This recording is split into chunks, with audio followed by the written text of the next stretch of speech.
Gnaiden. It's summer 2023. You live in the hottest state in America and you don't like to go outside, but you're bored and you want to find something to do. So you clock in for your usual 8 hours of screen time per week and you start scrolling TikTok when all of a sudden you're hit by not one, but two fan edits for a show you've never heard of before. You're intrigued. You're drawn in. It's captivating. You search the comments, the hashtags, anything to decode what it is that you're looking at and what the name of this show is. You find it. You Google it. To your shock and awe, it's a Turkish drama. Now, you've never watched Turkish television before, or as this genre is called, Dizies. Oh, also to clarify, you're me. You are me.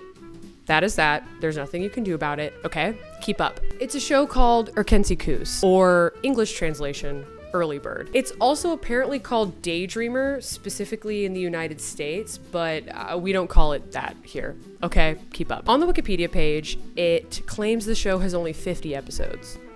Please, that's nothing. You come from the likes of Grey's Anatomy and Friends and Glee and Teen Wolf and The 100, shows that are needlessly endless and long-winded. 50 episodes is nothing. But again, you dive deeper. You find the first full episode uploaded on Daily Motion. However, to your, again, shock and awe, you discover the episode is over 2.5 hours long. Dun, dun, dun, dun, dun, dun, dun, dun. This army of skeletons and the ooh, do, do, do, do, do, do, do. Hi, my name's Tiana. Welcome to my channel. In true obsessive ADHD hyperfixation fashion, I will be following in the footsteps of those who came before me and do a full red string bulletin board recap of this absolutely insane show for you. Except it's a whiteboard and I use dry erase markers because I couldn't be bothered to get string. Please forgive me. Let's go ahead and take care of some rules right off the bat before we begin. Hang on. Number one, this is very much an ensemble cast show, but I unfortunately will not be detailing every single storyline for every single character. I will instead be focusing on only the plotline / relationship for the two main players of the show. You will meet them in a second. Please be patient. Number two, in order to make my viewing experience far more manageable, I actually found a channel on YouTube that broke the episodes up into 45-minute chunks. That was so much easier for me to accomplish. So if I refer to episode numbers, they correlate with that channel. And instead of 52-hour episodes, I watched roughly 160 45-minute episodes. I will link the playlist that I used in the description box below. Number three, I don't know much about Turkish media, so I apologize in advance if I refer to something or make a joke that feels out of place.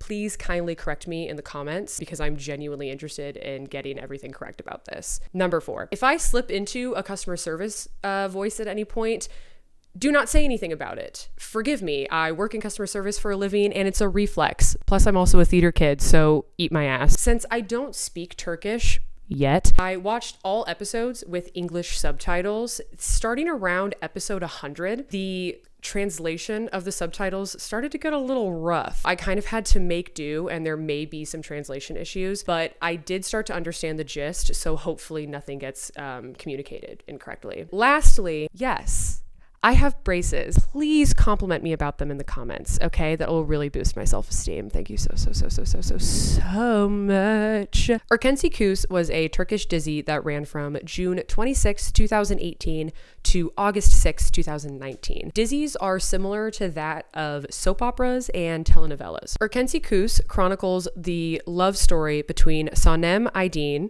played by Demet Ozdemir, and Can Divit, played by Yaman. Two extremely attractive lead actors, which is a win for bisexuals everywhere. Our two characters work at an advertising agency called Fikri Haraka, which is a rough English translation to great idea or splendid idea, and we follow their crazy hijinks and ridiculous miscommunication alongside a larger ensemble cast. Why don't we go ahead and meet everybody?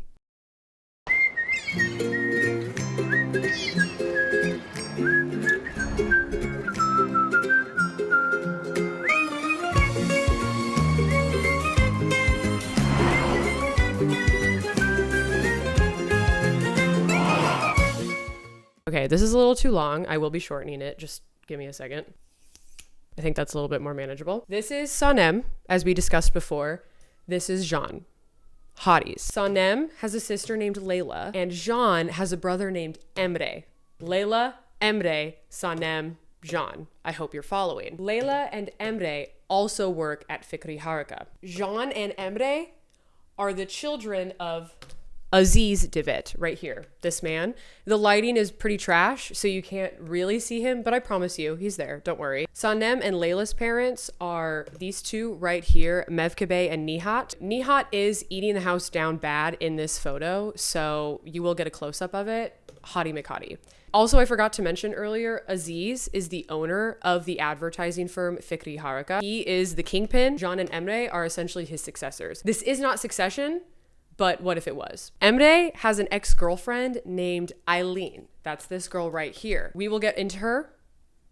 Just give me a second. Other important employees at the firm include these three over here. We have Gulis, Deren, and JJ, okay? Just these three. We also have three people who live on Sanem and Layla's neighborhood street. We have Ayhan, who is Sanem's best friend since childhood. And we have Osman, and Osman is also friends with Sanem and Layla. He's deeply in love with Layla. That's obvious from the start of the show. Osman and Ayhan are actually brother and sister. That's also important. This little dude over here, Muzaffar, he will not be discussed a lot after the beginning portion of the video. He will come back later, but just know, I don't really talk about this guy a lot because I'm gonna be honest, he was not my favorite out of the entire cast. Okay, now that initial introductions are out of the way, let's get started. The opening title sequence has a very cute and catchy tune, but for some reason, it's only in the first episode that Demet, the actress who plays Sanem, is shown singing it, but only here in episode 1, never again. Pop off with the initial musical theater sequence only to snatch it away from me. A loss, personally, but I'll live. We open on Sanem, Miss Girly Pop, working at her parents' neighborhood grocery store. She has big dreams of being a professional writer one day, but for now, she's stuck in her home country trying to figure it out. Her parents also want her to figure it out. Her parents tell her that if she doesn't find a new, more suitable adult job soon, they're going to marry her off to, you guessed it, Muzaffar over here. Muzaffar and Sanem have been childhood neighbors, but kind of friends, if you will. And he's always had a crush on her, always. But she wants nothing to do with him. So now she's desperate to find a new job. Luckily, her sister Layla works for the big advertising agency Fikri Haraka. So Layla calls in a favor, pulls some strings, so to speak, and gets Sanem a new job as a fellow office assistant. Layla herself, though, is actually an executive assistant to none other than Emre. Not only that, Miss Layla here, she's got a big fat crush on Emre. Huge. Remember, once again, that's like her boss. And he's like one of the big bosses, one of the big honchos. Okay? Keep that in mind. On Sanem's first day at the firm, Jean, the other son of the owner of the firm, is called into the office by Aziz and Emre, and this interrupts his gallivanting adventures around the globe, if you will, because a rival marketer is absolutely coming for Fikri Haraka's throats. Ruh-roh. And because of that, there are suspicions of a spy in the office working for this rival marketer. So Aziz and Emre need Jean's help to get down to the bottom of it. But guess what? This rival, we've actually already been introduced to them. It's none other than Eileen, Emre's ex-girlfriend. And I need you to understand something right now. Not only that, Emre and Eileen are dating. I have this little heart that I'm going to put next to characters who are in a relationship together. So let's slap that on there right there between them, huh? It is believed around the office that Emre and Eileen are exes. So keep that in mind. Their relationship is a secret. And because of that, Emre is the one who's the spy. Who could have seen that coming? An evil brother? Oh no. There are quite a few antagonists on the show. We jump around with who the big baddie is at the time constantly. We have these cute little devil emojis that's going to denote who our antagonists are at the time, or our villains. So that being said, here you go, Eileen, and here you go, Emre. You big, dumb, stupid idiots. So when Jean walks in to join the meeting between Aziz and Emre after getting called in, Emre is not happy to see him because Emre, since he's in cahoots with Eileen to take down the firm, is angry that Jean is there to potentially spoil his efforts. Now, Jean has been away from the firm for a while because he's a rogue adventurer, first and foremost, a wild child, a wandering spirit, and don't you forget it. We are also told through dialogue that Jean has a long-term but long-distance girlfriend named Polem. It's spelled like pollen, but missing an L. Remember that. On this same day, aka Sanem's first day, Jean being back, freaking out about this spy, on this same day, the firm happens to be holding an anniversary party. Something you'll learn about this office pretty quickly is that there's always an event going on. Always some kind of big to-do. It's endless, I swear to God. Sanem happens to snag a last-minute invitation to the anniversary party that's happening that evening because she impresses Aziz, the big boss, with her photographic memory skills, okay? Sanem? She's the girly pop version of Mike from Suits. Keep that in mind. Also, the girlfriend of Jean that we mentioned earlier, Pauline, will also be coming into town to go to the anniversary party that night. Over the next course of a little bit of the episode, we're introduced to our other wacky, zany office characters. Important things that we should know about them. JJ is constantly worried about getting fired and does most of the comedic heavy lifting for the show. Gulis is the office gossip. She has all the intel. And Deren has the biggest, fattest crush on Jean.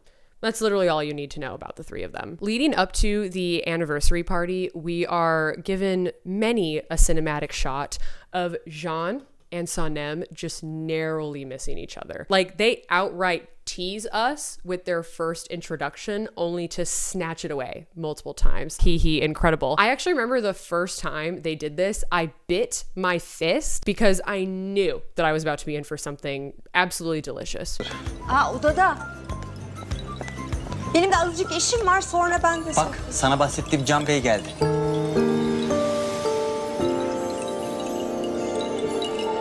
At the anniversary party that night, Sanem breaks away from JJ because she has to go to the bathroom. JJ tells her that their seats for the presentation of the party are going to be on the second floor in some box seats. She walks away with that information in mind. JJ learns literally moments after he tells Sanem that wrong information that actually he and Sanem have to go sit downstairs on the ground floor with all of the other employees. After Sanem finishes in the bathroom, she follows the directions that JJ gave her and goes upstairs to the second floor to a box seat. When she enters the theater, because this anniversary party is being held at a literal theater, like a stage theater, when she enters, it's dark. She can't see anything because the show has already started. She's late. She starts squinting into the dark, calling JJ's name, trying to find him, when all of a sudden, Jean comes up behind her, spins her around, and kisses her on the mouth.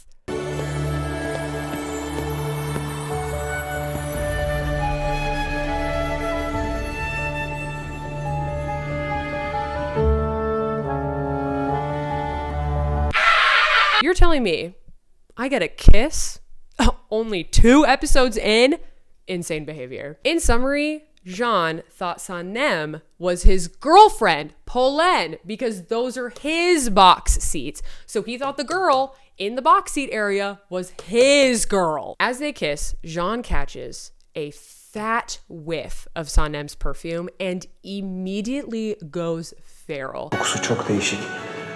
Yabani çiçekler. He thinks to himself how it's the most unique scent he's ever smelled. Delicious. Mouth-watering. Okay, Alpha. But he also realizes it can't be Pauline because of this perfume. Oops, he's got the wrong girl. Amidst all of this fury and chaos, Sanem glances down and catches sight of Jean's shoes. I promise this detail is important later. After they've pulled away, Sanem runs. She says, I can't do this. Someone just kissed me.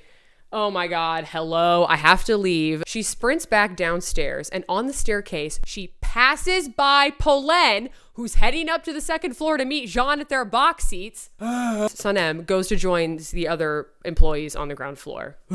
Crisis seemingly averted for now, I guess. After the presentation or party, I guess, has ended, Sanem starts looking around, staring at men's shoes, thinking she can find who kissed her. She happens to pass by Jean at one point, but has already changed back into his hippie mountain man clothing. So Sanem doesn't give him a second thought because that couldn't be him. He's not wearing those little shoes. So she keeps looking. Back at home later that night, Sanem begins romanticizing the man who kissed her in her head, nicknaming him the albatross, which is a bird that can fly great lengths at a time and only has one mate for life. They also derive from the Galapagos Islands, which is the place she wants to visit most in the entire world. The next day at work, at her new job, she is determined to find out who her albatross is, okay? This is her new plot story, all right? Plot point for Miss Sanem. At the coffee counter, Guliz and JJ start talking about Jean and how he's been asked officially to stay by his father to run the firm so they can try to find out who the spy is that's helping Eileen. This also means Aziz is officially leaving the firm temporarily. We will now say goodbye to Aziz for now. I promise he will be back later, don't worry. I bless the rains down in Africa.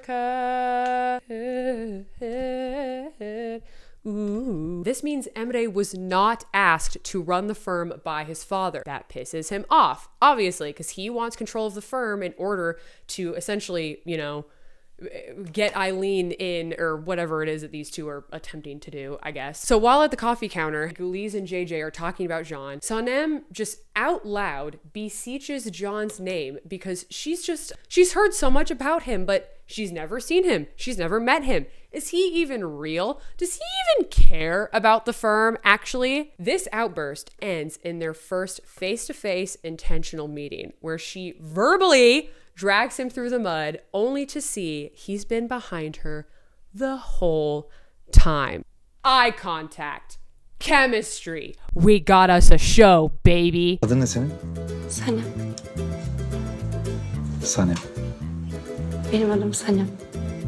Spoiler alert, I will not be going episode by episode because Jesus Christ, we'd be here forever and this video is already long enough as it is. Like I stated earlier, Sanem's parents own a neighborhood grocery store and owe money to some guy.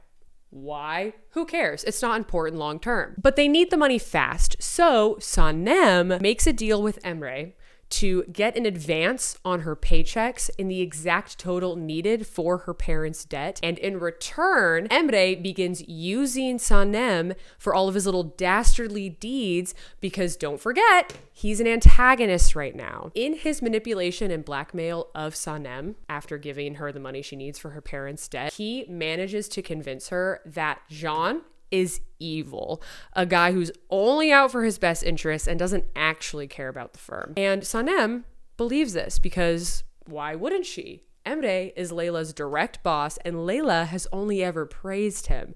Plus, Emre gave her money when she needed it. She believes she has no reason not to trust him yet. Now that Jean is the boss, he starts making moves to improve the firm, but Emre does everything he can in his best efforts to undermine him at every single turn. And because Eileen is a little weasel and wants reassurance that Emre will stay on her side no matter what, she has Emre sign some kind of business contract that legally puts them in cahoots together. I'm going to be so honest with you. The legality of that contract is extremely fuzzy, but it is what it is. But remember the contract. So the contract gets mixed up in the wrong files because everybody in this office is eccentric as hell, especially Miss Sanem Girly Pop over here. And the file somehow ends up with Jean, the last person who should have it because he cannot find out that Emre and Eileen are in cahoots together. Emre pulls in a favor with Sanem and asks her to sneak into Jean's house to get the file before Jean can open it and read it. Okay, I need you guys to understand right now, Emre lives with Jean. Emre could have done this himself, but I understand. It's a plot contrivance. This has to happen in order for the next things to fall into place.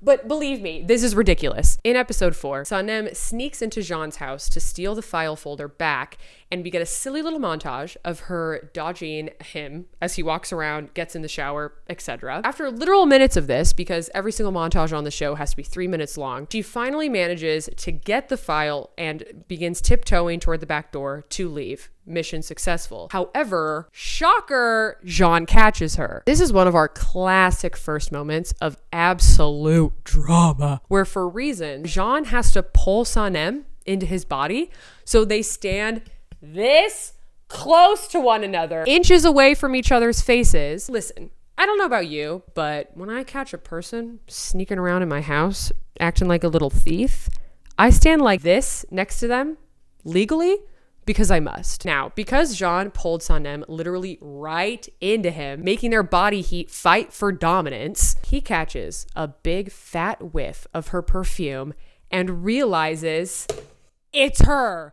The girl that he kissed at the theater, that's her perfume. He does ignore this revelation for now, though, because first he's got to deal with the fact that she broke into his house. So she does manage to hide the file from him before he can start interrogating her. When he starts asking her why she's there, the excuse comes out of her that she left something in Emre's jacket. So Emre told her to go to their house to get the jacket so she could retrieve her lost item. Jean, for some reason, believes this bold-faced lie, but he's still suspicious, mind you, and takes her to Emre's room so they can find said jacket. When Jean rifles through the pockets to find this lost item of Sanem's, bada bing, bada boom, guess what? He finds it. It's an engagement ring.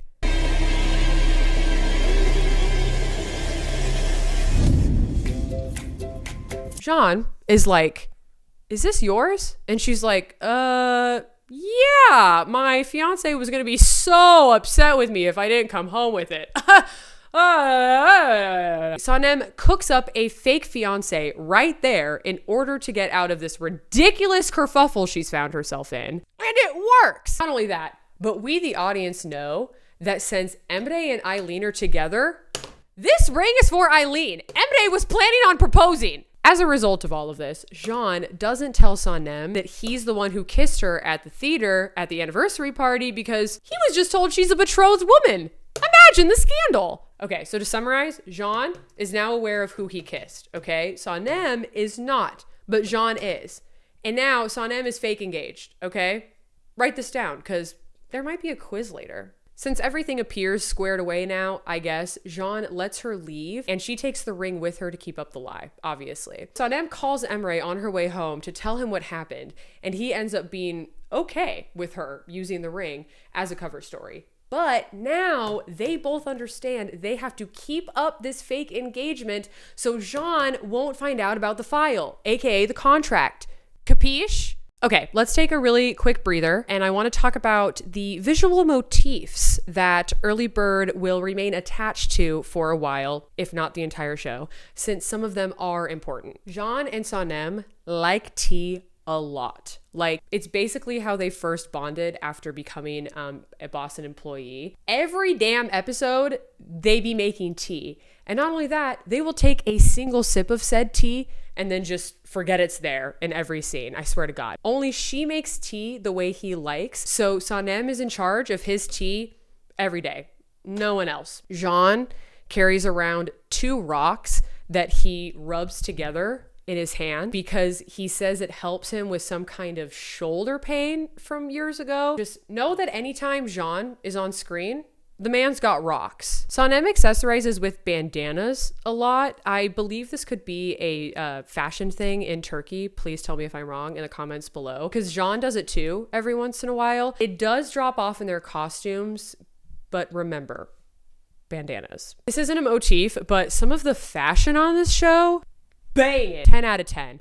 I loved getting to see what the girlies were going to wear basically every scene. Dead End, specifically, clothing icon, legend, my mother. Sanem over here wears fanny packs a lot. And you know what? She's just like me for real. I love a fanny pack. All right, back into it. So post house break-in, after discovering that Sanem is his mystery woman, he gets soft for her, okay? Like, he starts simping and he just cannot figure out why. Actually, here's another moment where they run into each other in the office and are just so close. Like, hello? Idiots? You're at work. Please behave. All right, some rapid fire things that happen very quickly. Jean finds out through various channels that Sanem is looking for her Albatross, and of course deduces that he's Albatross, aka man from party, which is so funny because he happens to have an albatross tattoo on his pec. Soulmates. We see Jean and Emre bond in a few like brotherly scenes, but it's undercut constantly by the fact that Emre is actively preying on this man's downfall for no reason other than his shitty girlfriend. Like, bro, see the light. In episode 8, Emre sends Sanem to accompany Jean on like a client call because he wants her to actively sabotage the client call because he wants the client to work with Eileen instead. And this results in some buck wild moments. Okay, let's discuss. In episode 8, Jean and Sanem's car breaks down on the way to the client call, so they have to walk through the woods, just the two of them, toward the hotel. She finds some wildflowers on the way, which is a key ingredient that she uses to make her perfume. The perfume, she actually makes that, by the way. Hand makes her own perfume. What an icon. As she's picking those wildflowers, they just stare longingly at each other over a bush. I wish I were kidding. While waiting to meet with the client, they stop at this cliff that overlooks the water, and she slips and falls, and he has to catch her so she doesn't fall off the cliff.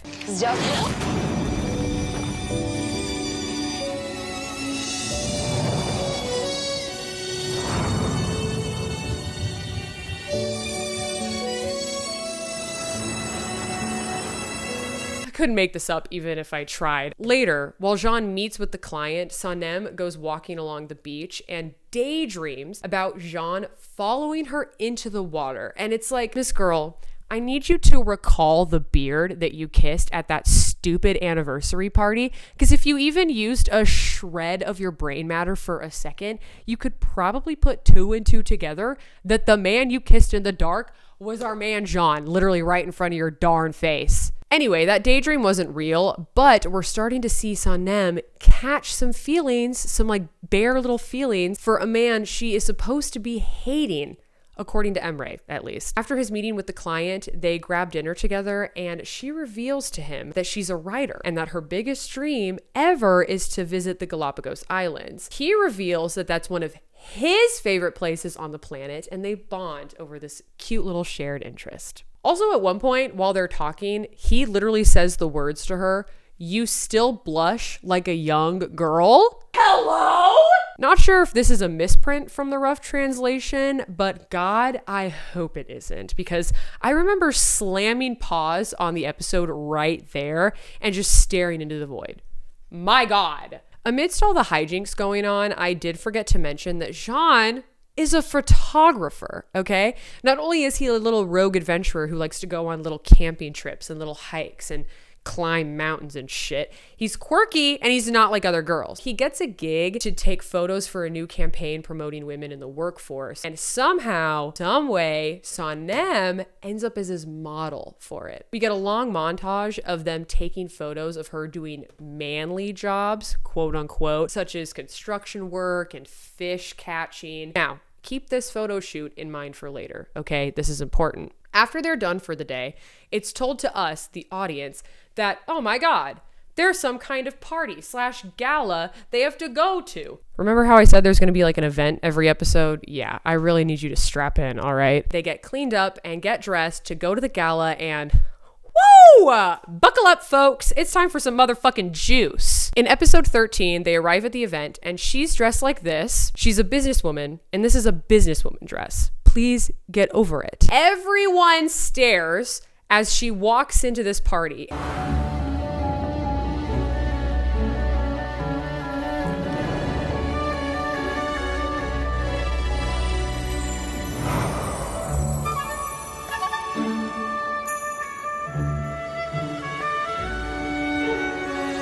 And this is where we're going to start our first counter. Did you see my little board over here that just said counters? I bet you didn't clock that. I bet you were ignoring it and you thought that this was just going to be a Chekhov's gun that I was going to ignore. No, baby. This has purpose. Our first counter is going to be called "Let's all stare at Sanem entering a room," or as a shorter colloquial, let's just say "stop and stare." Miss Girl is on everyone's radar if she's cleaned up and wearing a beautiful dress. Like, no one can get enough of it. Stop and stare. I think I'm going, but I don't know where. We got our first tally on the board, folks. Also, the clarinet and the flute and the background music of that dress reveal, a slay. Sanem, in this beautiful pink dress, catches the eye of someone else at the party. And not only that, someone the firm plans to try to work with. This is a gentleman named Fabri. Fabri is Italian and wears little earrings. That is not necessary to know. I just wanted to point it out. Jean is not happy about Fabri's little crush, okay? Because it's a very visible little crush. Fabri cannot stop fucking looking at her. This is our first taste of jealous Jean, okay? Like, he dials it up to 1,000, all right?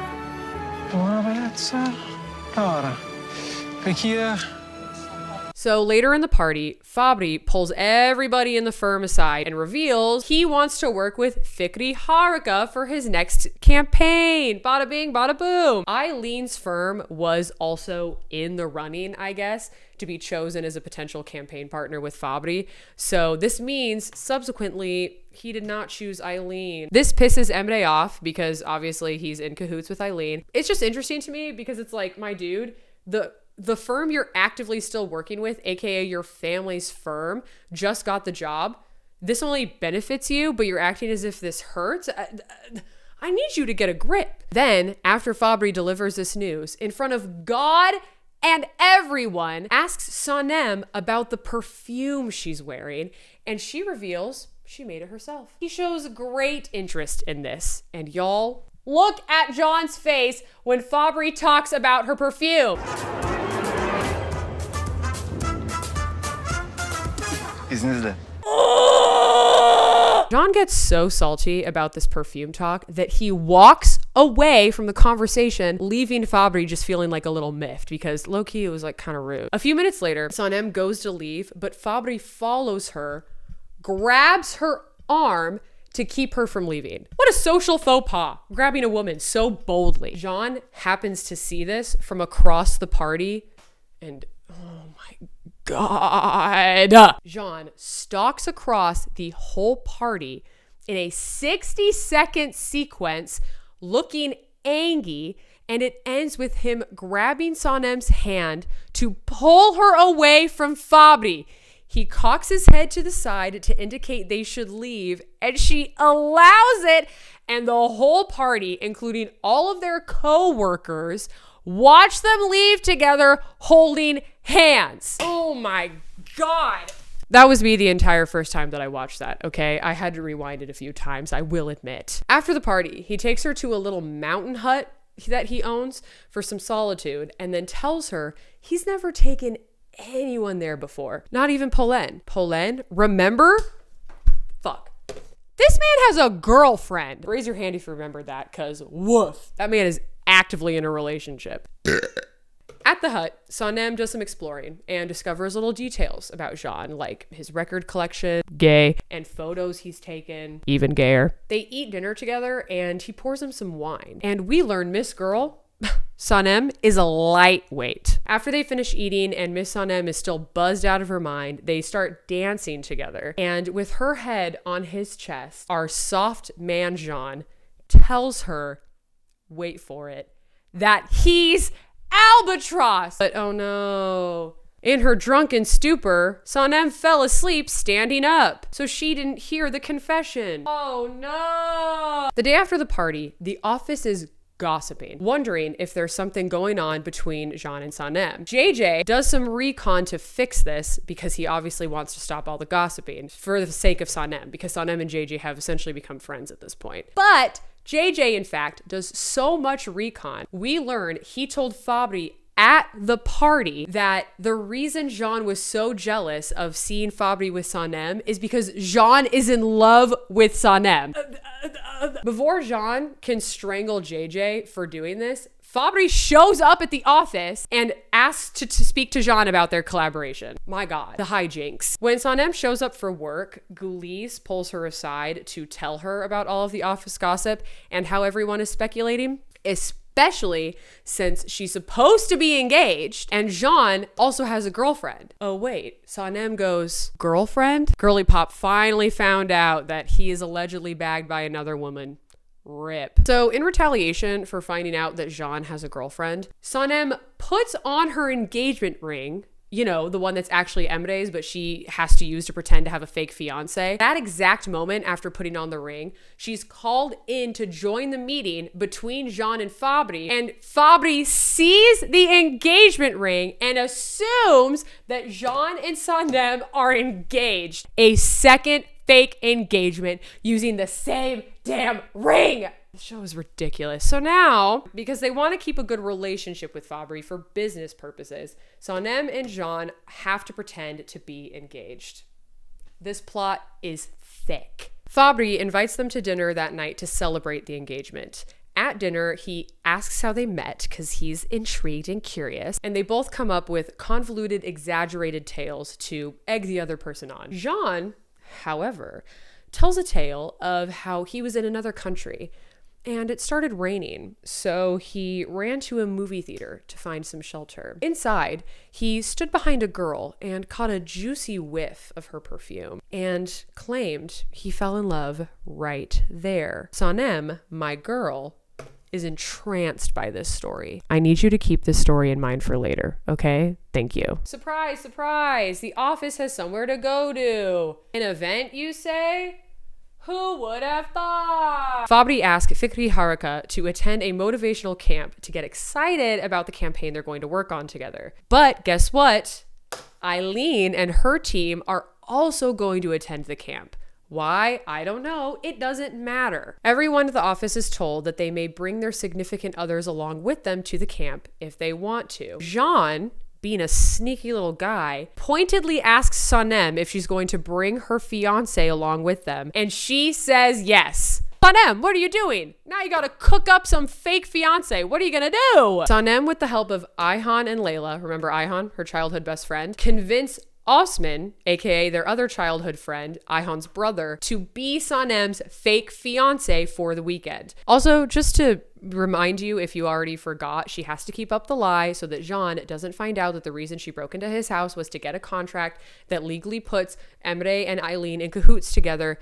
It's a whole thing. I just need you to remember that. Remember that there is a purpose for this lie that she's engaged. Also remember, Sanem still doesn't know that Emre is kind of the real spy. Are we following? Keep up! Okay, so at the camp, Jean meets Osman. He actually thinks Osman is a really good dude, but hates him for having Sanem. Boo-hoo. Wah, wah. While at the camp, Eileen somehow finds out about the engagement ring that is on Sanem's finger, learning that it's actually supposed to be hers, and gets pissed that it isn't hers yet. In retaliation and an act of anger, she steals Emre's phone, sends the files from Jean's Women in the Workforce photo shoot campaign, remember I said to keep that in mind, to herself. I wonder what she's gonna do with that. I wonder what's gonna happen. Oh my God. All right, everyone, gird your loins for the world's silliest lunch scene, okay? The campers are sitting down to eat lunch. Folks gotta eat. Layla, Osman, and Sanem are all sitting at a table together when Jean and Deren walk up to join lunch as well. Also, by the way, in this lunch scene, we get the first instance of Sanem out loud declaring that she's allergic to pollen. Keep this in mind. However, Sanem isn't wearing her fake engagement ring. Jean could see and start asking questions. So in order to keep up the pretense of being engaged, Sanem runs over to Emre. Also, Emre is only like 2 tables over from where Jean and Deren went and sat, and asks to get the engagement ring back so that she can wear it. Then she rejoins her own table with Layla and Osman, and the sisters convince Osman to be physically affectionate with Sanem so that they can really sell this facade. He's resistant because remember, this isn't the Aydin sister that he would like to be all affectionate with. Remember, he loves Layla. And in response of this physical affection, we get some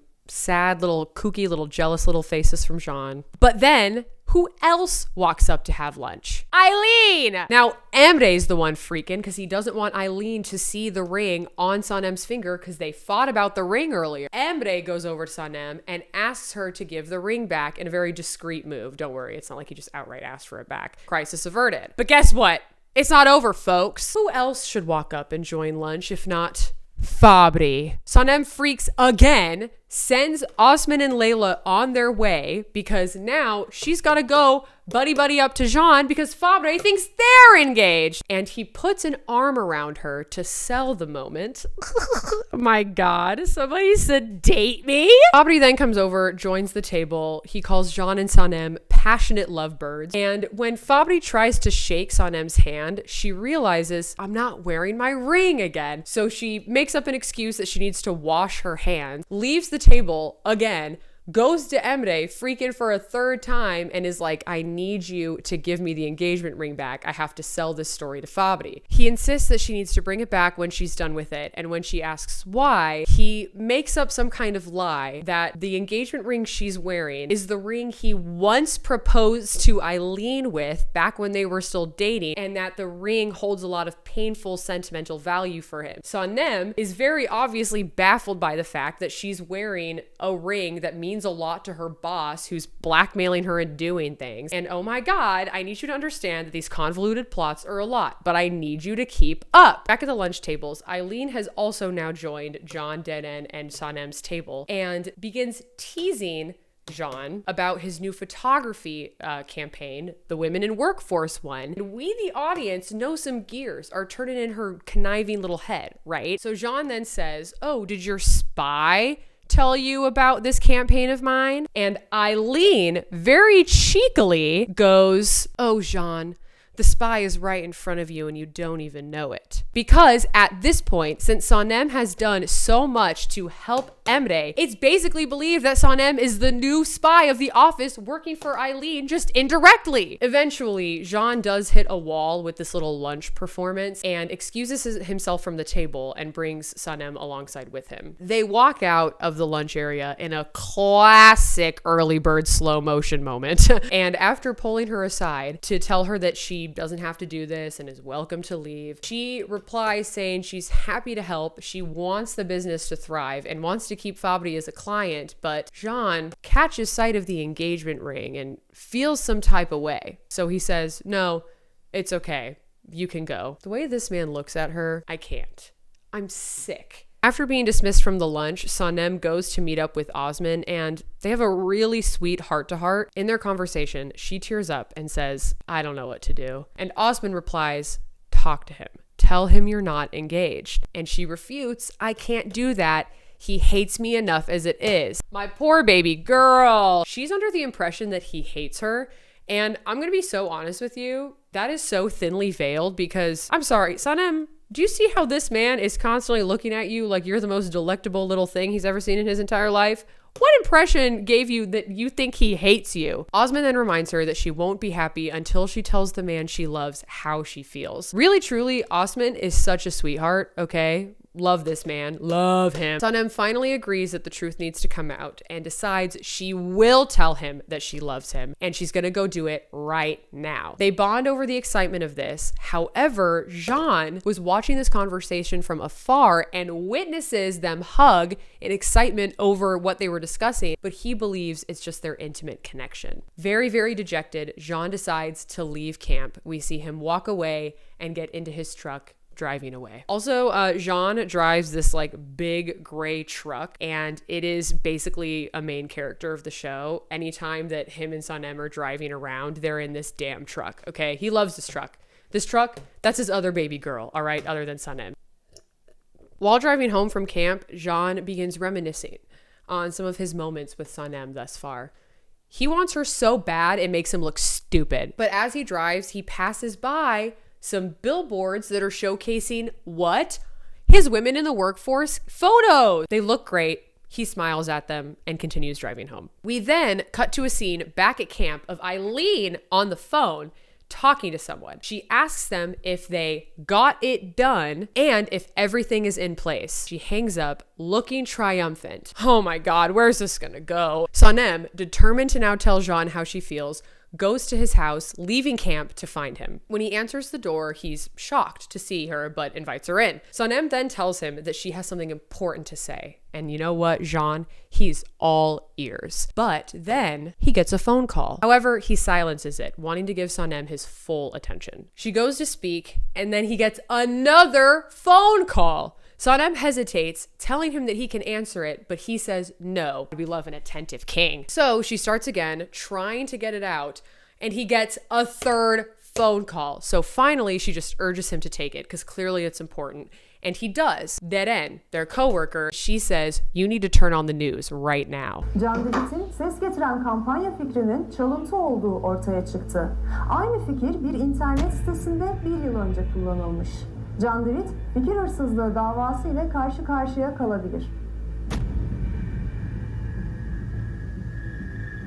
He's rightfully pissed off about it. I wonder who could be behind this. That's crazy. So Sanem leaves him to figure out what he's going to do next, meaning she never got to tell him about her feelings. So the next day at the office, Deren, Sanem, Jean, and Emre are all in Jean's office talking about the plagiarism. Deren points out that there's no way this could have happened. Hardly anyone saw the photos before they were sent to be up on the billboards, and she makes a comment saying, you didn't even show me the photos, and something clicks in Sanem's brain. She remembers that the only person who had outside access to the photos was Emre because he asked her earlier to send the photos to him. She puts some puzzle pieces together in her brain and realized that Emre has to be behind this in some kind of way. She confronts him later and demands that he admit to what he did. Emre stays adamant that he had nothing to do with it, even though he secretly suspects Eileen did. He's just not going to tell Sanem that because she doesn't know that they're in cahoots, obviously. Sanem is livid, finally seeing Emre for who he is. She tells him, quote, you will never use me to hurt Jean like that ever again. Oh my God, that's her man. Have some respect. Jean finds out through his lawyer that because of this plagiarism scandal, some of his open photography projects have been suspended until further notice. This sets him off, rightfully so, but he disappears into the woods after finding out. Everyone starts freaking, not knowing where he went, wondering where he could be. But don't worry, because of course, Sanem, Miss Girly Pop, Miss I never leave my house and I never go out into the wilderness, follows him into the woods and somehow manages to find him by wandering around aimlessly. Sure, okay, yeah, pop off. That couldn't have been dangerous just going into the woods alone, all right. After finding him, they spend the night together in the woods, respectfully, and exchange stories, drink tea, bond. It's very sweet, it's very cute. Plus, this is where Sanem learns of the reason why Jean has those rocks and rubs them together. Those goddamn fucking rocks.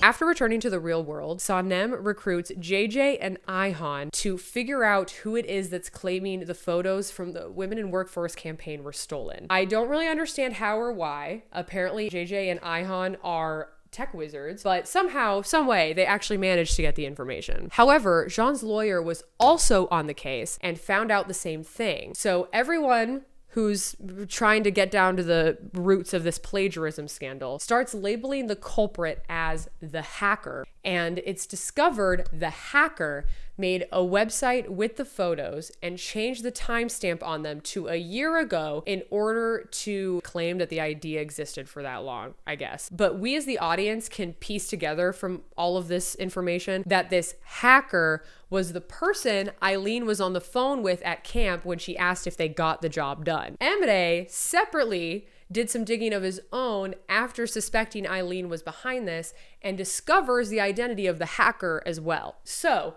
Sanem, Emre, and Jean all individually head to the address of the hacker to confront him because they got his address some fucking how. Sanem and Emre arrive first, and Emre immediately recognizes the hacker as somebody who works for Eileen. He realizes he needs to do what he can to keep Eileen out of it.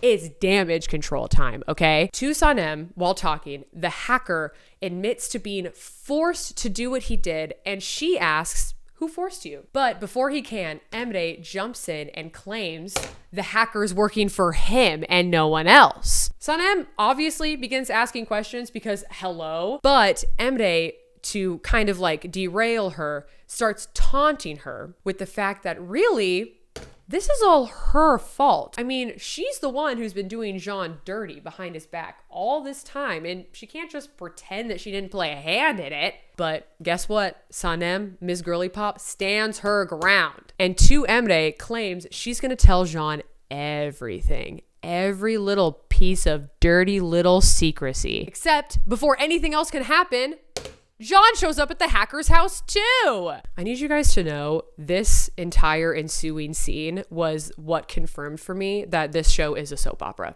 It is tense in the hacker's house. We get a sick minute-long stare down between Jean and the hacker, but Emre tells Jean that they need to call the police because they found the man who lied about the plagiarism. However, this sets the hacker off because he doesn't want to take the fall for something that Eileen did. So he sprints for the door, runs past Sanem on the way, but it knocks her down and makes her slam her head into the counter nearby, so she hits her head and passes out.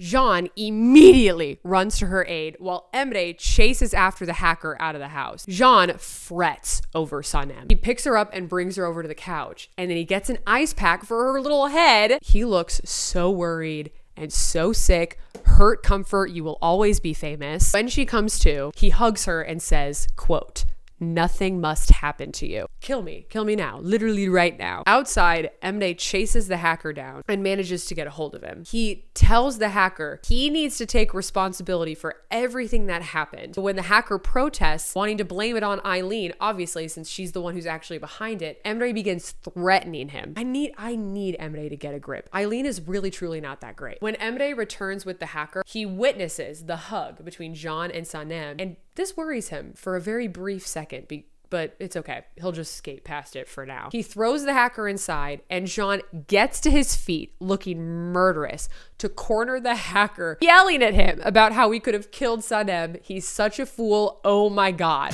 Az daha öldürecektin lan kızı. Az daha öldürecektin. Abi sakin ol. Can Bey lütfen.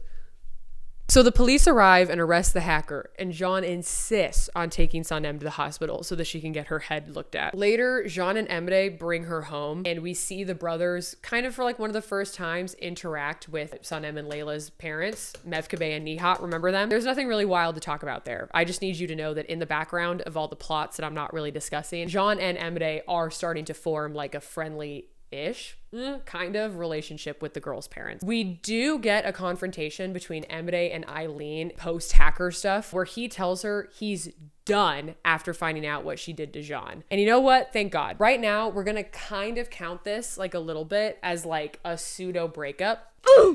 Bye-bye. Sorry. We're going to do a little bit more rapid fire stuff. Jean gets a call from Polen, and we hear him tell her it isn't working out and that he thinks they should break up. Bummer. The next day at work, Jean pulls Sanem aside and asks her to finish telling him what she was going to tell him the day that the plagiarism scandal came forward. She gets scared, knowing how upset he'll be if he finds out she played a hand in everything. So she tells him it was nothing. I wasn't going to tell you anything. He doesn't believe this and pushes for her to tell him, but she continues saying, quote, "I think you misunderstood. I was probably just going to ask about a work project." He then stands up and gets this close to her face. My God, these two can't have a conversation without practically knocking teeth, and tells her she's lying to herself. So Sanem runs out. Later that day, Sanem pulls JJ aside at work because he starts asking questions, and she admits to him that she is, quote, no longer engaged, but is still searching for her albatross.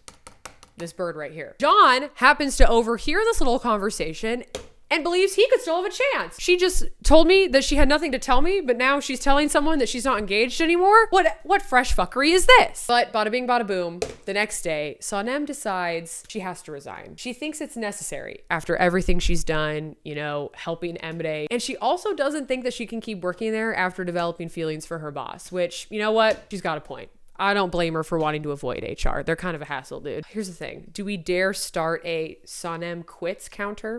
Yeah, we do.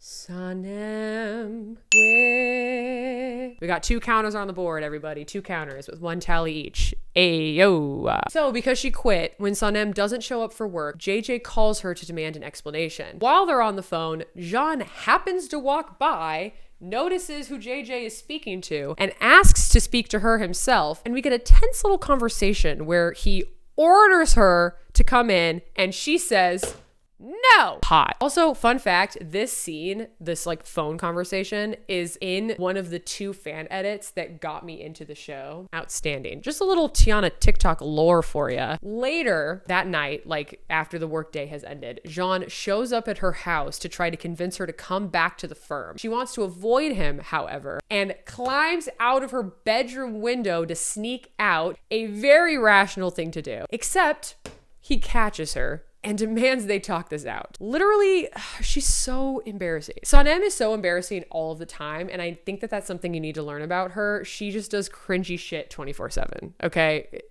She's kind of iconic for that, though. He takes her to this little beach spot and starts questioning her about everything that's happened. Like, he wants to know why she broke into his house, why she followed him into the forest, etc., and why it feels like, because of it, they have a connection. She starts to get emotional, crying, and recalls all that she's done to betray him in her brain. But she can't handle it. She's like, no, I can't do this, and stands up to run away. When she does, she drops her bandana on the ground. The bandana? Remember I said to keep those in mind? He urges her to talk to him, to tell him like what's going on, how she really feels, but she refuses yet again. She even asks him to leave her alone, and he tells her she's driving him crazy, and admits that if she chooses to leave the firm permanently, she will never see or hear from him again. So she says, quote, then do it. Oh my God! Heartbreak, tears, mania. I'm sick.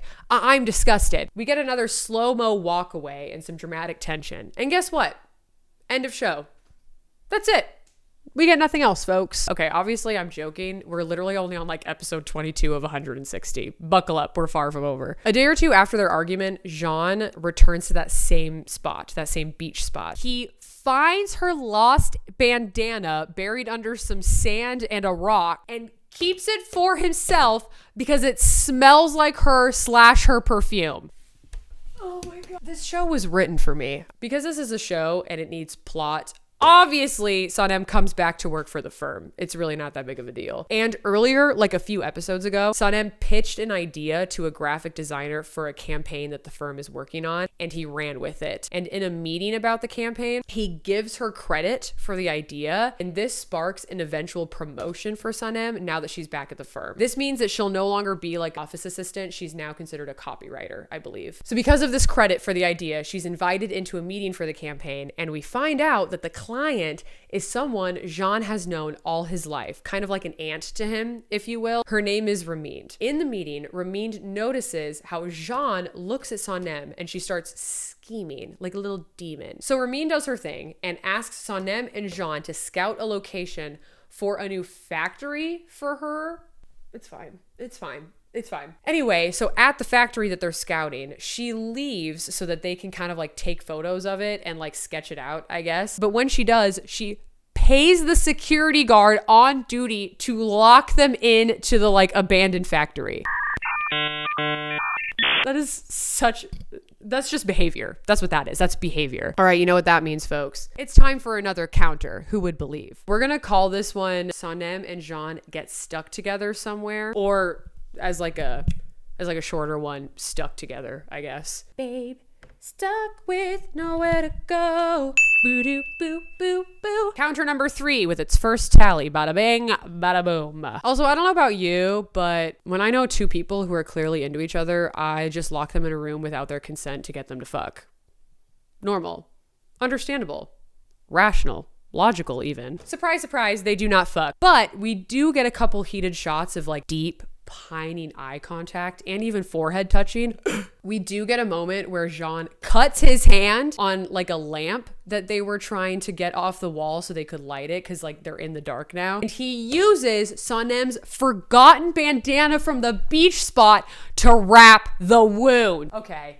That's so feral. All right, soon after that, they are let out of the abandoned factory, and the lock-in accomplishes exactly nothing, but Ramin appears proud of herself regardless. When Jean drops Sanem off at home after the lock-in, he gives her a gift. It's a feather pen that she can use to write her little stories because she's a writer, right? But he also tells her that he has decided to leave the firm and return to his little adventures in other countries. So this means that Jean and Sanem believe they're saying goodbye to one another right now, right here, after they got locked in a room for a few hours. That's crazy. If you couldn't tell by the sound of my voice, I'm not that devastated by this. And that's because just like Sanem quitting her job, we will see a lot that Jean will threaten to leave, and it's always nothing but like a dramatic fake out. It never happens. Don't come at me about spoilers either, because like you're literally watching a full recap of this show. I'm allowed to jump ahead to warn you of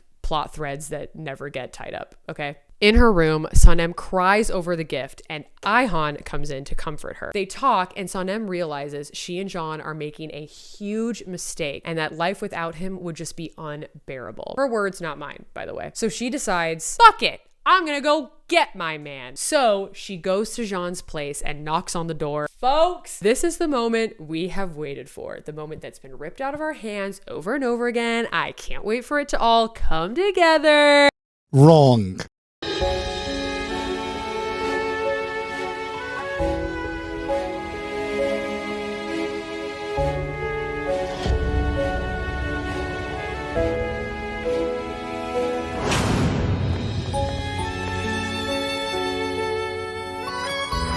It's Polen! Did you guys just hear my body crack? She's back. Jump scare. Now that we've wrapped up the first 25 episodes, yes, I know it's only been 25 episodes, let's take a brief break to talk about the background music. The same dozen pieces play behind absolutely every single scene in this show. But here's the thing, they are good. I must admit, I have labeled each of them accordingly. Something kooky is happening.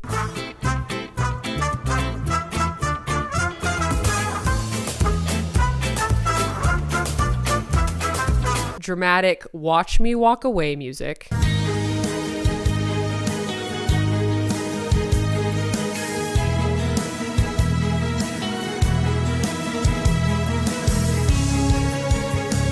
Sad things are happening.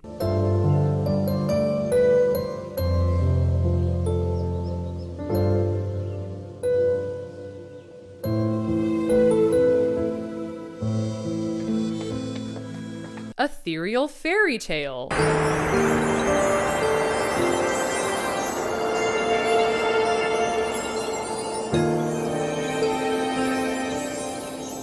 Introspective, moody.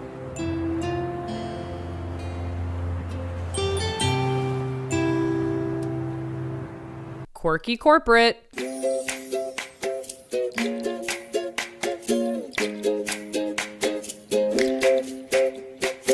Quirky corporate whistling.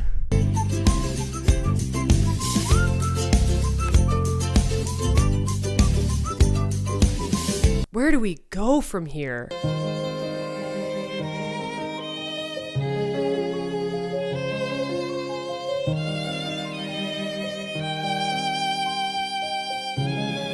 The theme song slowed down.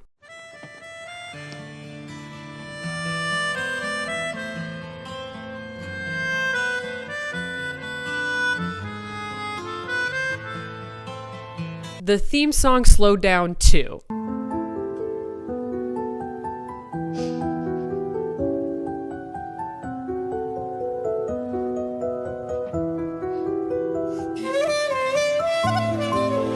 Rock or Bad Boy, aka Jean's theme.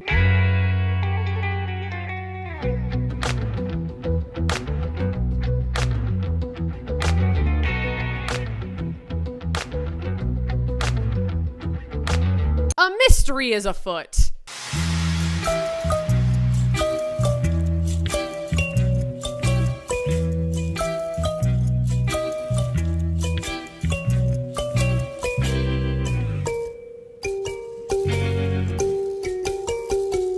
Villain music.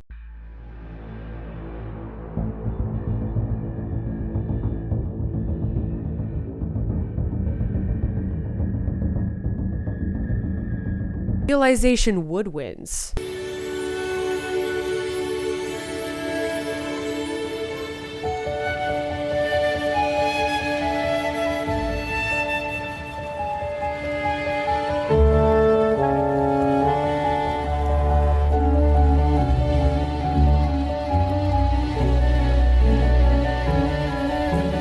By the time I was done with the show, I had every single one of these memorized. They live in my brain now. I can never get them out. Now, I wasn't able to cover every single one, so I'll link the playlist to the soundtrack below. It is genuinely awesome, like composed music, so I think you should go give them a listen if you have the time. Also, one of the more dramatic ones was playing in an episode my fiance happened to watch with me, and he pointed out that it sounded really similar to the main theme from Beauty and the Beast, and it's in a scene we've actually already seen before, so let me insert a clip right here for you to take a little gander. Girerdik tabii.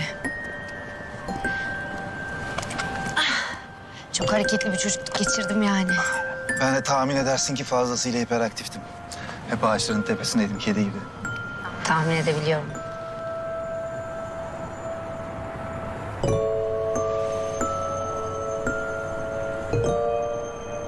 Anyway, just know that anytime a scene is happening, one of these lovely pieces of music is playing in the background at basically full volume. Take your pick. Make a bingo card. Now keep up, we're moving forward. Polen is here. There's her picture. Let's add her to the board, shall we? Baby, I'ma have the best fucking night of my life. Why do I even know that song? There she is. Isn't she everything? Sanem beat Can to his place, meaning Polen was waiting there by herself for him as well. Polen is all smiles and invites Sanem in so they can wait for him together, because let's also keep in mind, Polen knows nothing about this girl. Like, they do not know each other whatsoever. Sanem is reluctant, but does it. She obviously knows who Polen is and is absolutely shook. Can, separately, had a similar realization to Sanem, and we see him rip up his plane ticket, the one he was going to use to leave the country, because he just told her that he was leaving, and drives home. King is staying. But, of course, when he arrives, he is greeted by the sight of his ex and the girl he's currently in love with just hanging out at his house. Also, I'm just going to say this really quick. The actress who plays Polen, stunning. Like, also, Polen, the character, is a physicist.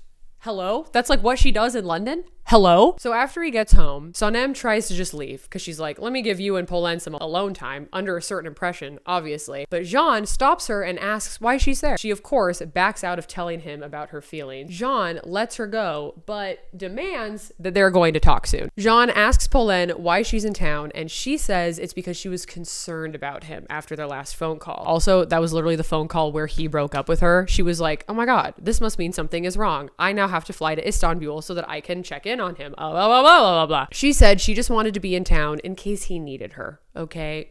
She asks if she can use his spare room. He says yes, and then they have dinner together where she also tells him she likes Sanem and wants to get to know her more. Ooh, a cute little thing. Spoiler alert, that will not last. The next morning, Can and Polen talk about their relationship in his kitchen, and Polen admits that she just doesn't understand how she can just let him go when they were happy together for years. She asks if he will just give them another chance, and he responds with, quote, we don't work and we're going to waste our time pretending that we do. Woof! What's colder than cold? Ice cold! Brr. It's cold in here.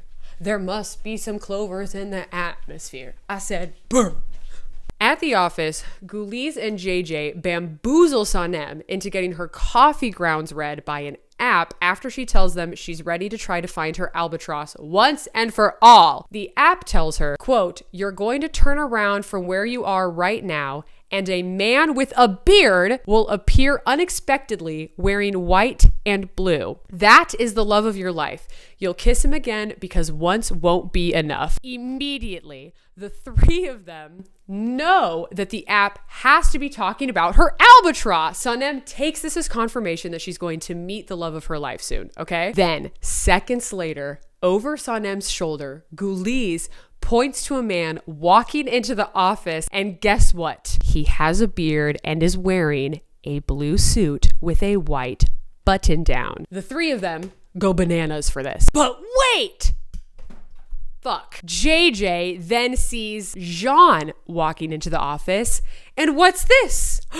He's also wearing white and blue. And of course, has his usual beard.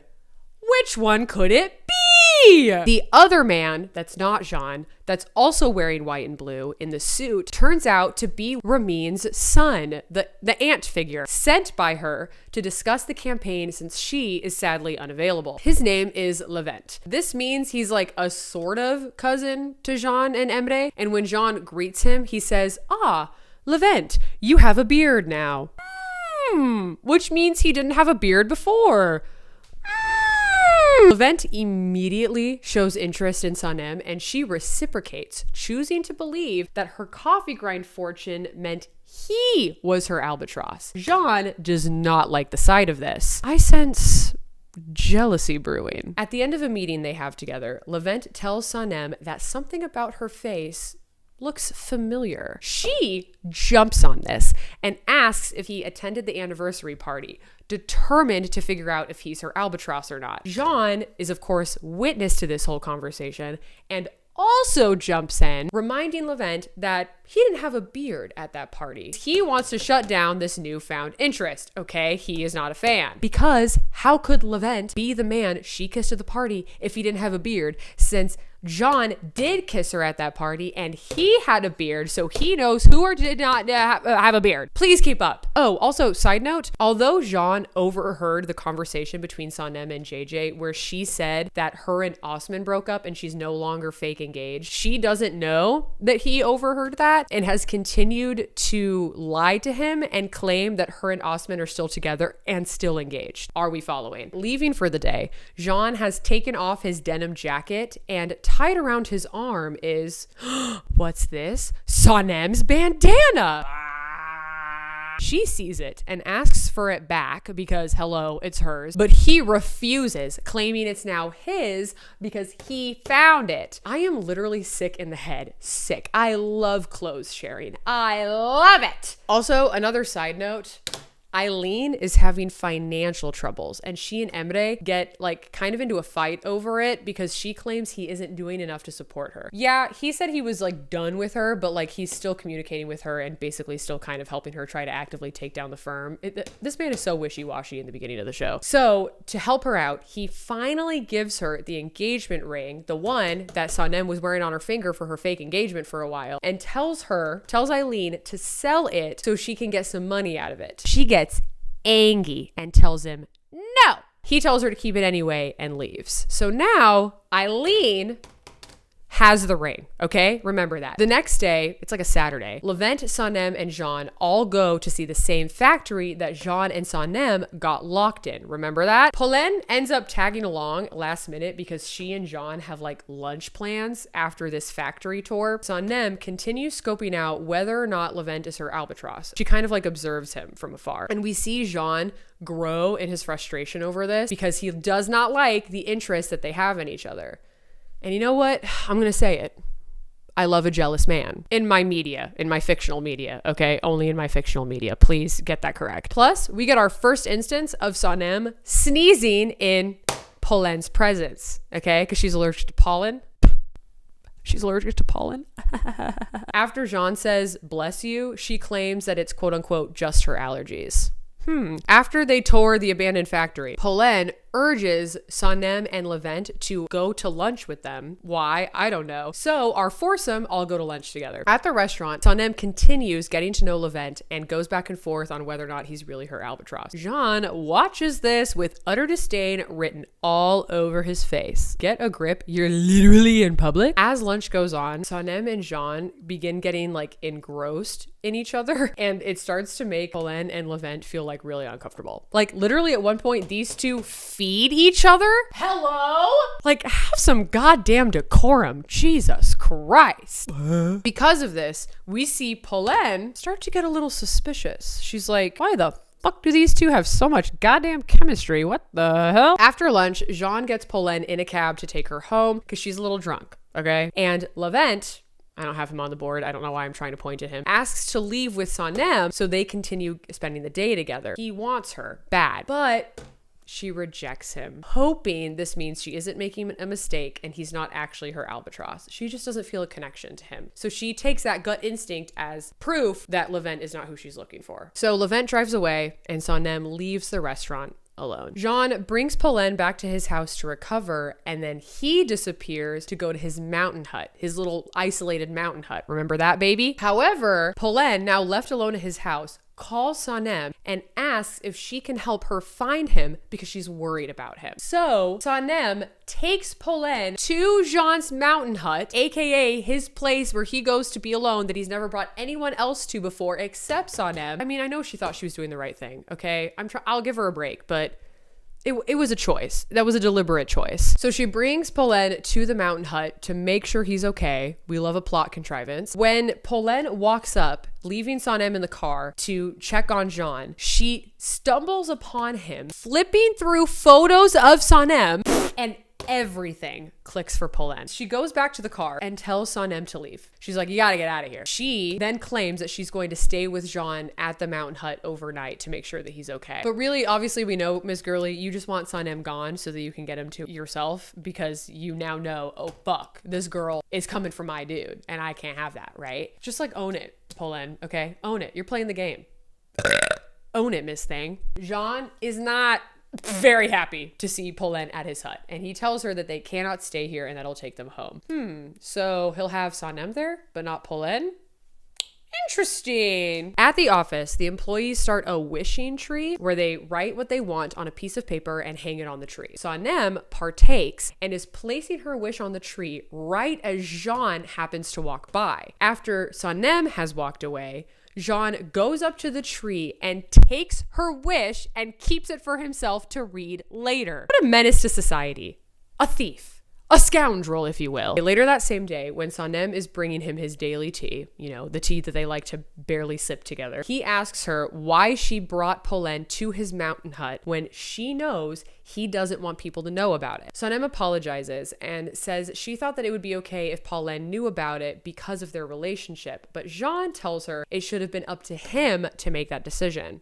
Pop off, King. They have a mild argument about it, but are interrupted by Polen arriving at the office to see Jean. Sanem sneezes around Polen again, and when Jean asks her if her allergies are back, Sanem says, quote, "It's not my allergies that have been bothering me lately," and throws a catty little look at Polen. The floodgates have opened. It's a woman versus woman time. Eileen also arrives at the firm because she's collaborating with Jean on a new campaign for a car company, I guess. Everyone dreads the idea of working with Eileen, but it is what it is. Remember, Sanem now knows that something is going on between Eileen and Emre, but she's keeping it to herself because she doesn't want to hurt Jean and also doesn't want him to obviously find out how she played a hand in everything that happened with the spy. A lot's happening, I know. In a flirty little moment, Sanem sees Jean wearing her bandana tied around his wrist again and demands that he give it back. He teases that he'll give it back, quote, if she can take it from him. And then he puts his arm in the air. She gets on her tiptoes and their faces get so close to one another yet again, these sluts, and she manages to untie it from around his wrist. The bandana is now in Sanem's possession once again. Back in his office, Jean debates on whether or not he should open Sanem's tree wish to read what it is. First of all, invasion of privacy. Second of all, he decides not to and puts it in his pocket. With this big car campaign, Emre is starting to feel sketchy about Eileen's involvement in the firm. Just know that things are tense between him and Eileen, like they're not good right now. Also, Guliz takes it upon herself to loudly announce to the entire office that Sanem is no longer engaged and has broken it off with Osman. For some reason, everyone applauds. The office workers just kind of do that a lot. They just like applaud at any announcement. Pop off, I guess. Polen and Jean hear this happen, and Polen says, oh, quote, she was engaged and now she's with Levent. She doesn't waste any time. Okay. Guliz overhears this and eats it up like a little piece of little juicy little gossip candy. So Guliz now is like under the impression that Sanem and that Levent guy are like maybe seeing each other, even though it's literally a crock of shit, but whatever. Okay, later that evening, Mevkebe invites Jean over to try some of her home-cooked food. Her cooking abilities are pretty culturally relevant and important. She just wants confirmation from someone like Jean because he comes from like a really upper crust, like higher society stature. She wants his approval so that she can like know that she's successful at the dishes that she's making. I haven't touched on this yet, but it will become significant later. Sanem and Jean come from very different backgrounds. Sanem's family is considered lower class and Jean's family is considered upper class. So there are cultural differences that really separate them. And we will address more of this later.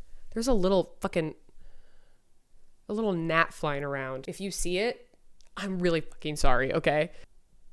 Oh, I'm so pissed right now. I want it gone. I want it dead. After Jean finishes eating all of the dishes and telling Mevkebe that she's a gold star cook, which she is, pop off Mevkebe, he claims that he should receive a token of their gratitude for coming over to do this. Mevkebe agrees, and Jean snatches Sanem's bandana back from her so it is his once again. How dumb, but how delightful, okay? You know what I mean? Afterward, Jean and Sanem go for a walk to the same beach spot where they last argued, and guess what? They argue again. This time it's very heated and they stomp away from each other after he calls her jealous and stubborn. With their backs to each other, she sneezes after saying Polen's name and he says, bless you. Sanem, just take some damn Zyrtec, okay? Please. All right, idiots, buckle up.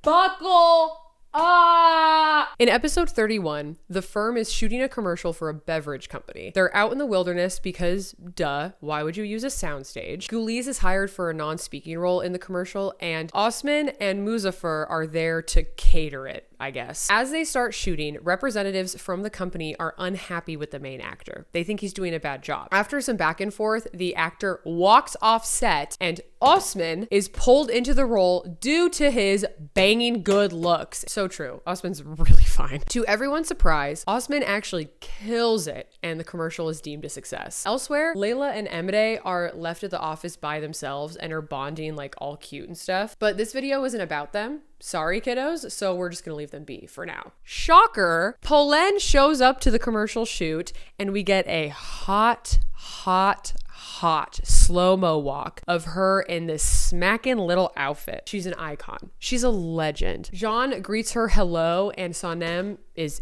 angry about it.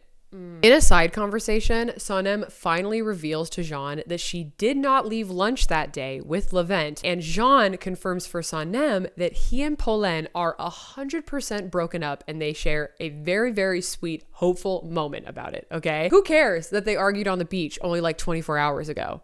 It's inconsequential at this point. They finish the shoot. Polen asks Jean if he will take her home, but he claims that he has to stay to help the crew clean up from the shoot. Polen leaves, looking forlorn about it.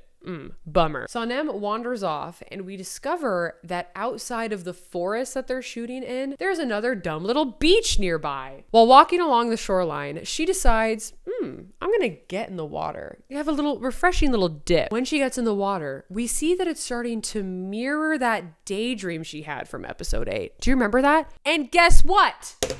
Her daydream comes true as Jean shows up and follows her into the water. Oh my God. It's called manifestation, dummies. Look it up. He asks her to, quote, stop running away because, quote, he'll always catch her. And then she asks, quote, what's happening to us? And he says, I don't know. I see the gnat. I see it. Go away. I'm gonna beat that thing's ass. Their faces close in and it looks like they're about to kiss when, Dead End interrupts them. She calls for Jean and says, it's an emergency. All of the film from the commercial they just shot has been deleted by accident. And the office workers start gossiping and speculating as to why Jean and Sanem are soaked from literal head to toe. If you're wondering why I started doing that, it's because the fucking gnat just got in my face. Jean talks with the company reps and other crew members, and it's decided they're just gonna have to reshoot everything they did and do it on the following day since they're now running out of light. There is a part of me that's like, was this in the budget? Like, did you just have this money? Like, did you have a surplus? Let me see the numbers. Hand over the spreadsheet. So, because this show is what it is, Jean suggests that everyone from the crew and office just spend the night there, like just in the wilderness, like just everyone should camp so that people don't have to worry about going home.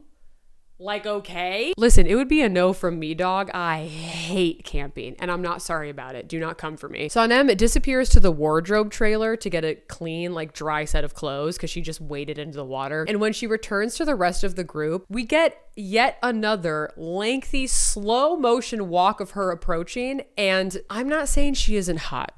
Demet is fine. But for this outfit, she's literally wearing a tank top, high-waisted pants, and fake lays on her neck and wrists. Why are we acting like this makes her look otherworldly? Huh? Maybe I'm being a hater for no reason. Step in there. I think I'm going, but I don't. Later, Jean corners her between two trailers, hot, and they have their flirtiest conversation up until this point. He hand feeds her grapes during it. They decide to not talk about their almost kiss from before because they're afraid they'll taint the memory. He asks her if she still feels good about them. She says she does, and they just leave it at that for now. That night, when everyone is in their tents to head to bed, Jean calls Sanem to join him near the beach because he found a spot where they can be alone, allegedly. The spot ends up being this little shaded hammock, and after talking about constellations, gay, and hardcore cuddling while doing it, by the way, they fall asleep together and they wake up the next morning still cuddling, and Sanem freaks because she does not want people to suspect anything if they're away from the campsite for too long. Jean is less worried about that nonsense, but they end up leaving anyway to head back to the shoot because they got to get ready for the day. We're going to start another counter here. This is actually one I didn't put in my Google Doc script because I didn't realize I wanted to do it until like hindsight. So if I miss some, I apologize, but we're going to start a wake up cuddling counter because let me tell you, it's going to happen a lot. What's a song about cuddling? Fuck.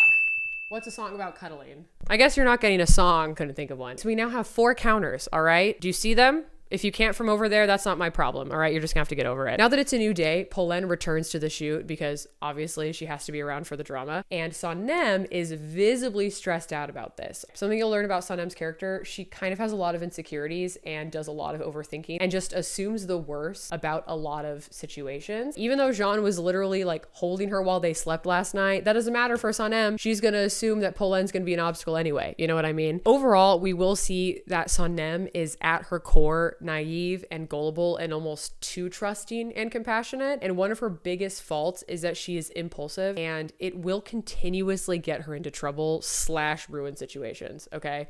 Keep this in mind, please. After Polen arrives for the day, she and Jean go a little away from the shoot to have like a conversation, but Sanem follows and hides behind a tree to eavesdrop. Polen says, quote, "I'm not stupid. I see how Sanem hovers around you all the time. Do you think a girl who comes from her neighborhood is your equal, that you belong together? You're above her and you know it," end quote. Oh my God. When I tell you I screeched at that, the audacity, the gall. Polen respect points are now in the negative. Also for now, I think we need to upgrade her to a little something called a baby villain, just because she's kind of not being great. You know what I mean?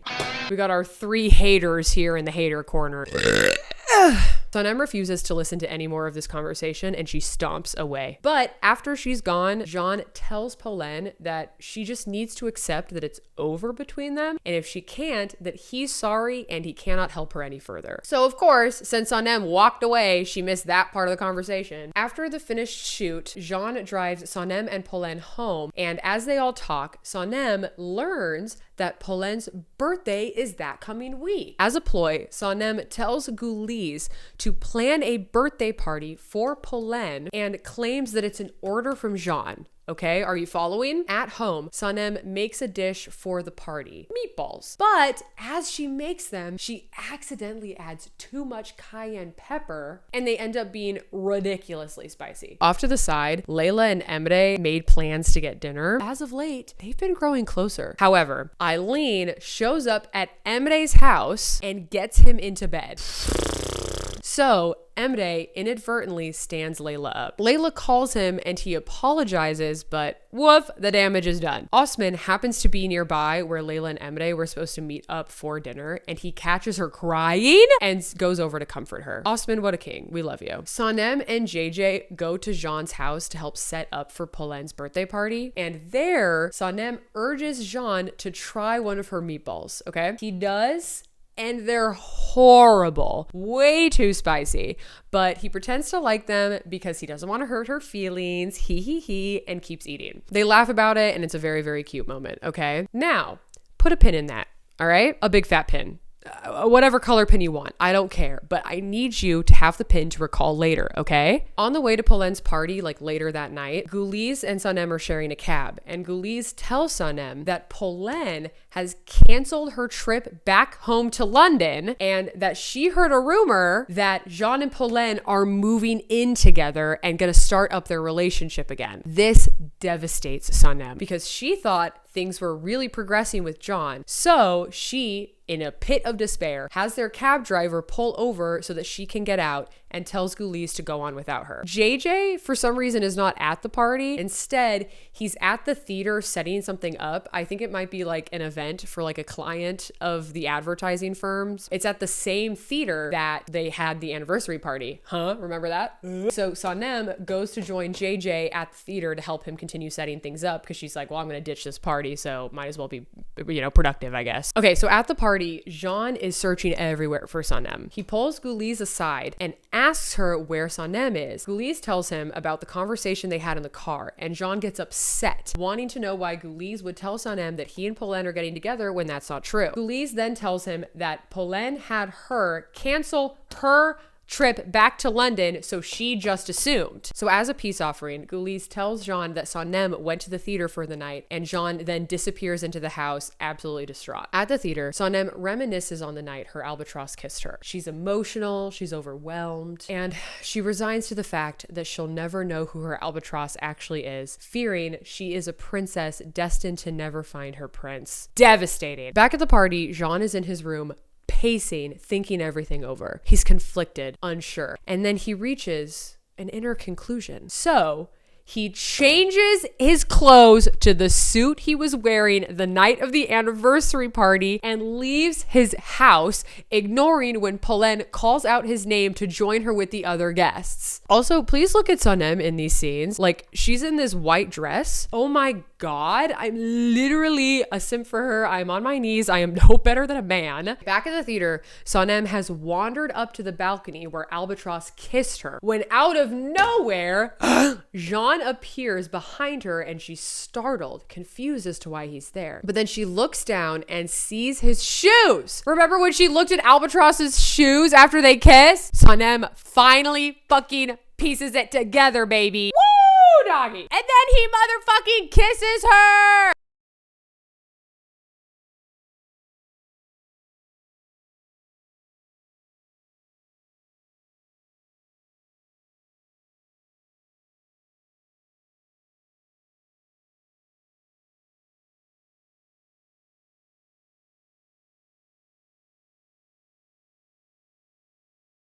I bless the rains down in Africa.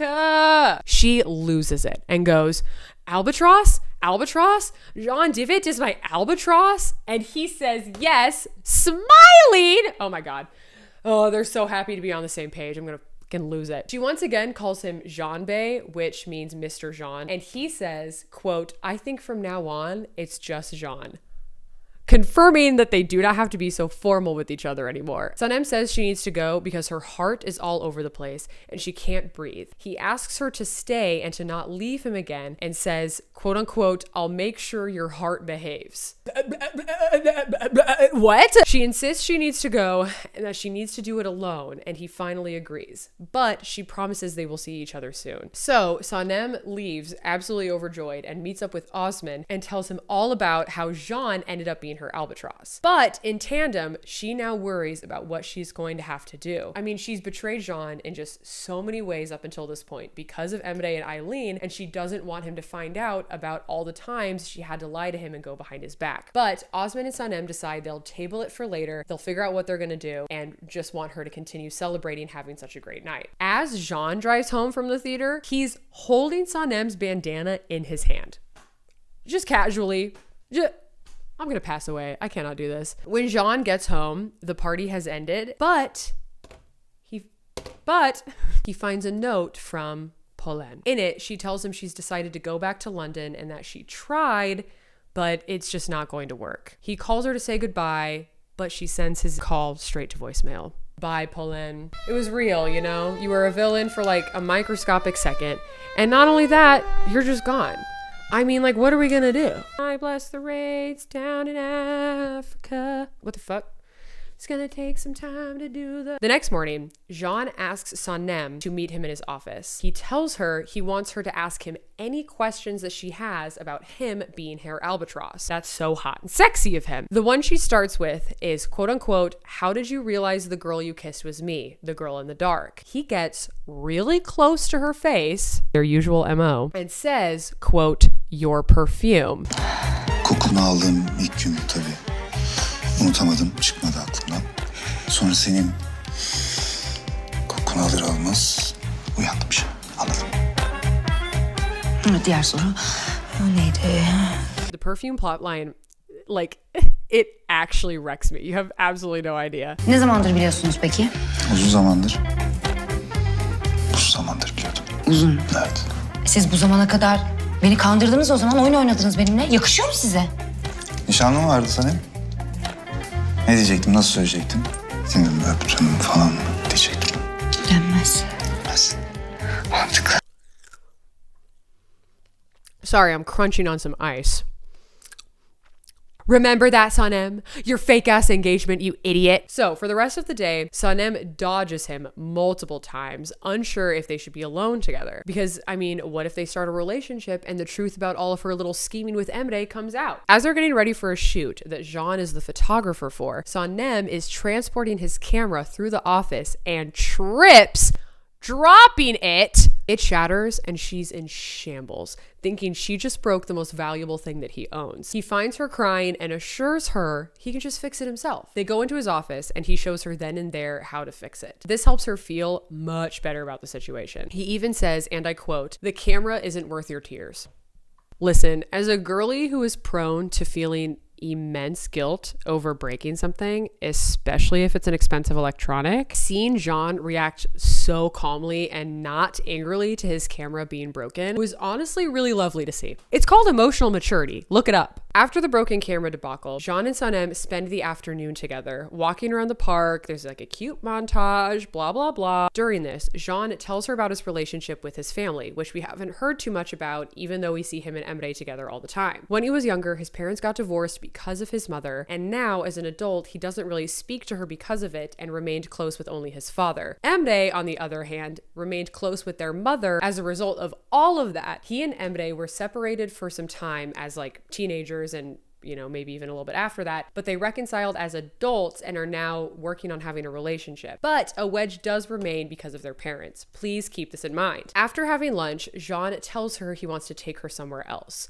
A surprise, if you will. When they get there, it's an old house with a bunch of overgrown greenery and an abandoned pool. She asks what this place is, and he tells her it's his childhood home. In the backyard, as they're just kind of like looking around, he tells her that no matter how far he travels, he'll always return to the city because it is home. Then he tells her to close her eyes and listen. He embraces her, and after some sentimental music and emotional beats, Jean says, Ben sana aşık oldum Sanem.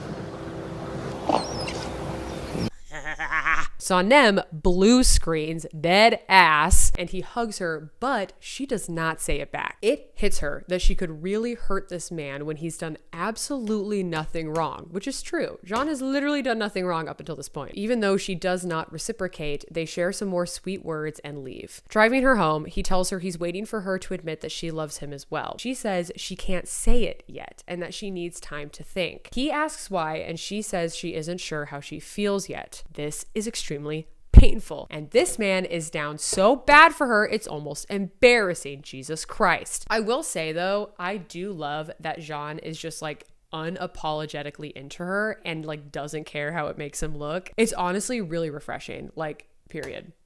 Slay. Icon. Jean goes home and tells Emre about his feelings for Sanem, and this immediately worries Emre. He's afraid that now that all of their feelings are out in the open, kind of, that Sanem is going to tell Jean all about his scheming with Eileen, especially now that Emre has worked to actively repair his relationship with Jean and is no longer truly dead set on taking over the firm from him. Emre then tries to convince Jean that it will never work between him and Sanem, but this truly does nothing but annoy Jean. I mean, really, truly, can't people just like leave my man alone? Like, let him live.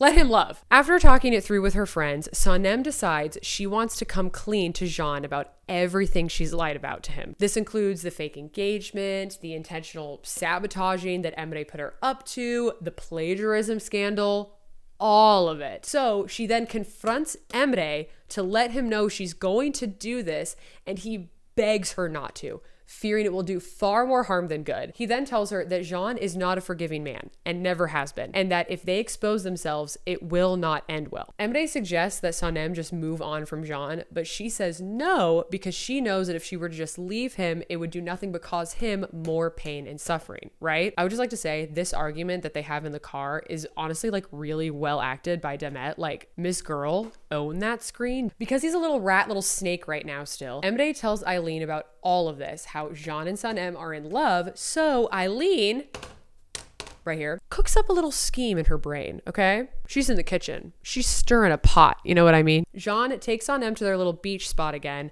hoping to have like just a cute little day, and Sanem all of a sudden says they can't be together anymore. He asks why, and she says she doesn't have to explain it to him. Why is he being so nosy? He presses, and she finally just lies and says, quote, "I only see you as a friend and not someone I'm attracted to." He laughs, not believing it. What an iconic way to respond. She digs a deeper hole and says it was the same thing with Osman, and that's why they didn't work out, but Jean continues to not believe it. However, she doubles down and he says, quote, "My patience is thinning. Stop playing with my heart." They argue before once again walking away from each other in a dramatic fashion. At home, Sanem is making one of her homemade perfumes. She uses flowers from when they were in the woods together for the beverage commercial shoot, labeling it camp and also denoting it with a C and a period.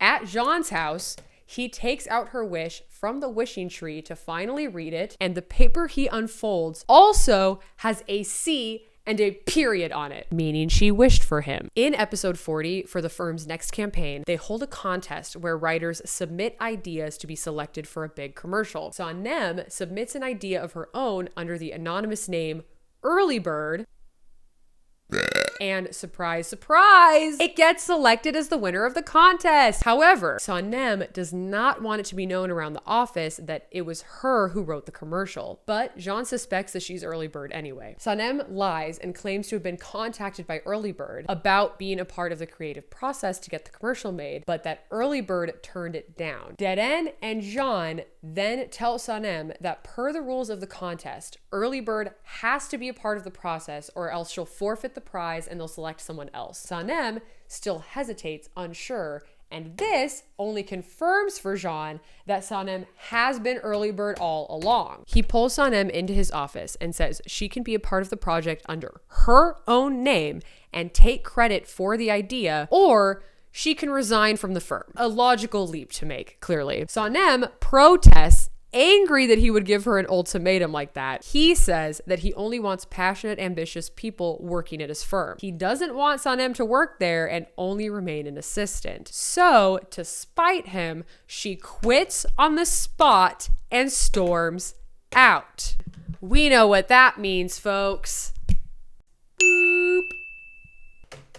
There it is. Sanem leaves the office, emotional, but she takes a pause outside. Suddenly, a determined look comes over her face, and then cut to a meeting in the firm where they're discussing who to select for the commercial since Early Bird pulled out. But oh, what's this?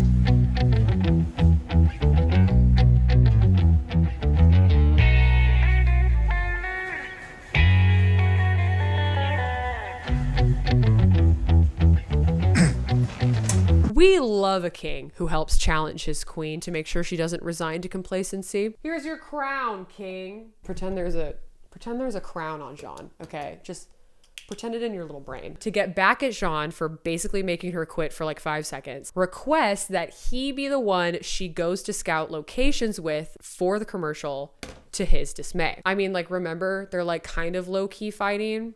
In revenge, he drives them to her neighborhood street and declares it as the perfect shooting spot for the commercial, knowing her mom would spot them outside and invite them into her house. Amazing. Amazing, because Mevkabe, she's always on the job. She's always on job, okay? Inside, they talk with her mom, and Jean convinces Mevkabe that they may need to use the house as a central hub when filming the commercial. Mevkabe gives him permission to go ahead and get a lay of the land then. Jean immediately rushes to Sanem's bedroom to start snooping around. He's so real for this. In Sanem's room, he finds a few interesting things, like a copy of the book he's also been reading, a post-it note he wrote on, hanging on her mirror, pages from the story she's been writing, and last but not least, her homemade perfumes on the vanity, all of them given names that correspond to times they've been alone together, like the camp, the beach, the hotel, etc. He then shows Sanem that he's had her wish this whole time, and they argue yet again. Bence de yeter Sanem. Hata bende. Başka anlamlar arıyorum senin hareketlerinde belki de. İnsan sevdiğiyle böyle oyun oynamaz. Ondan böyle kaçmaz, onu böyle kırmaz. Yani bu aramızdaki her neyse saçma sapan bir şey. Can. Artık rahat edebilirsin. Zerre kadar inanmıyorum senin beni sevdiğine. Can. God, heart-wrenching. But wait, it's not over? Not by a long shot, folks. Later that night, Jean returns home from a dinner with Dead End and finds Sanem in his backyard. First and foremost, they're both dressed in all white. Okay, Backstreet Boys, I see you. He asks her if she wants to say something, and she says yes. Neden kaçıyorsun benden? Çünkü seni seviyorum. And then they kiss, baby.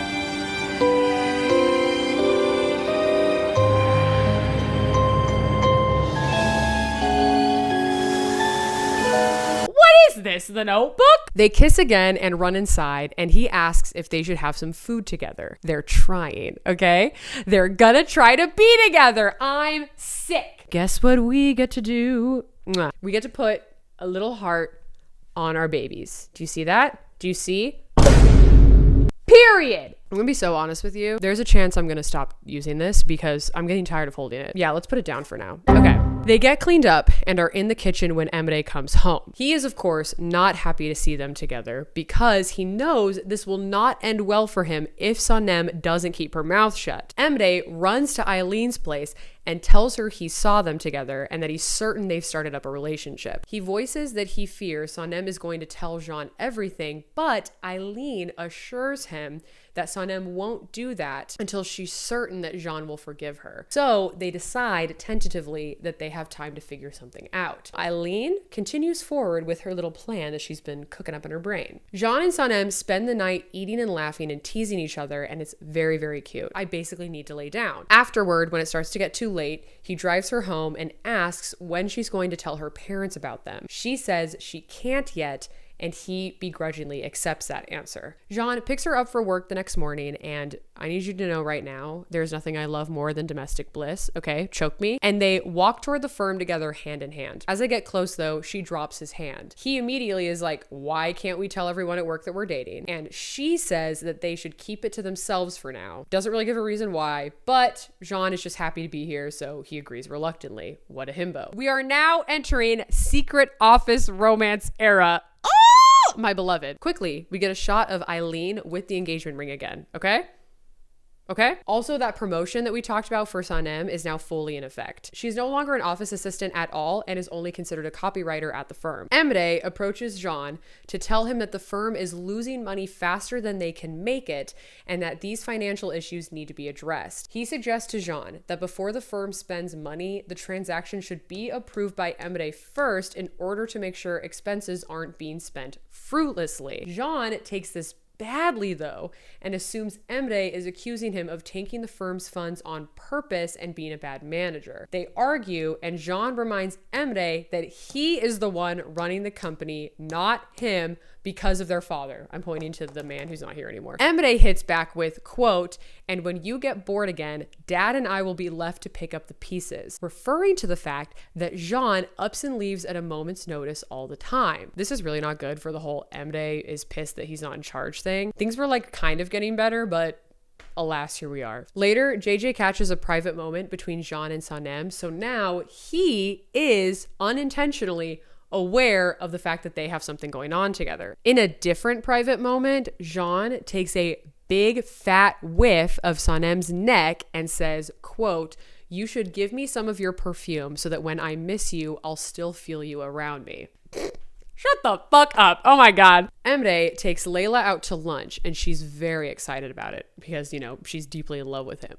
But at the restaurant, a strange man approaches their table and collects an envelope of money from Emre. She realizes he used her as a ploy to meet this strange guy for some kind of illegal activity and is very obviously upset about it. As she should be, duh. She gains the courage to ask him about it, and he tells her it's a bribe.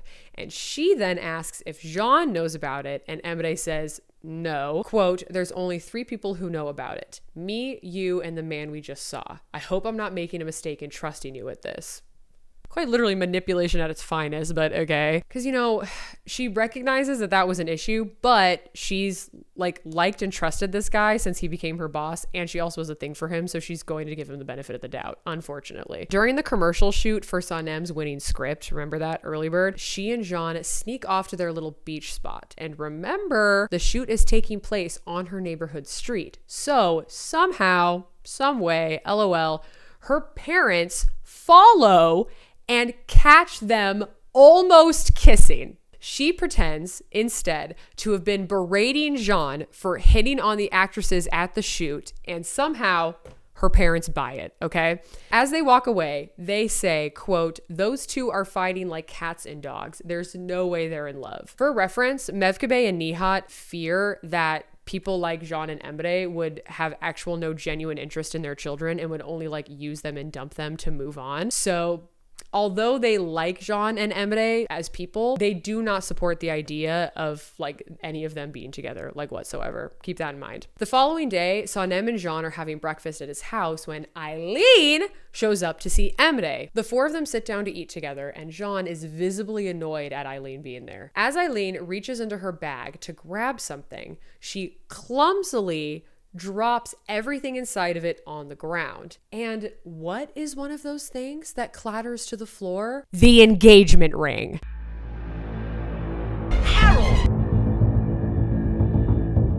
Shrek! Fiona! Donkey!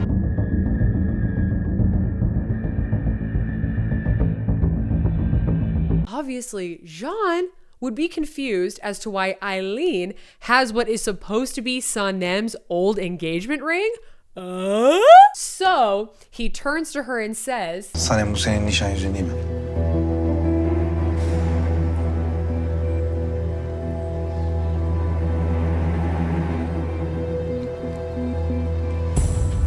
She confirms that it is her ring, and Jean replies with, quote, "If it's yours, why did it fall out of Eileen's handbag?" She again looks to Emre for help, but guess who comes to the rescue instead?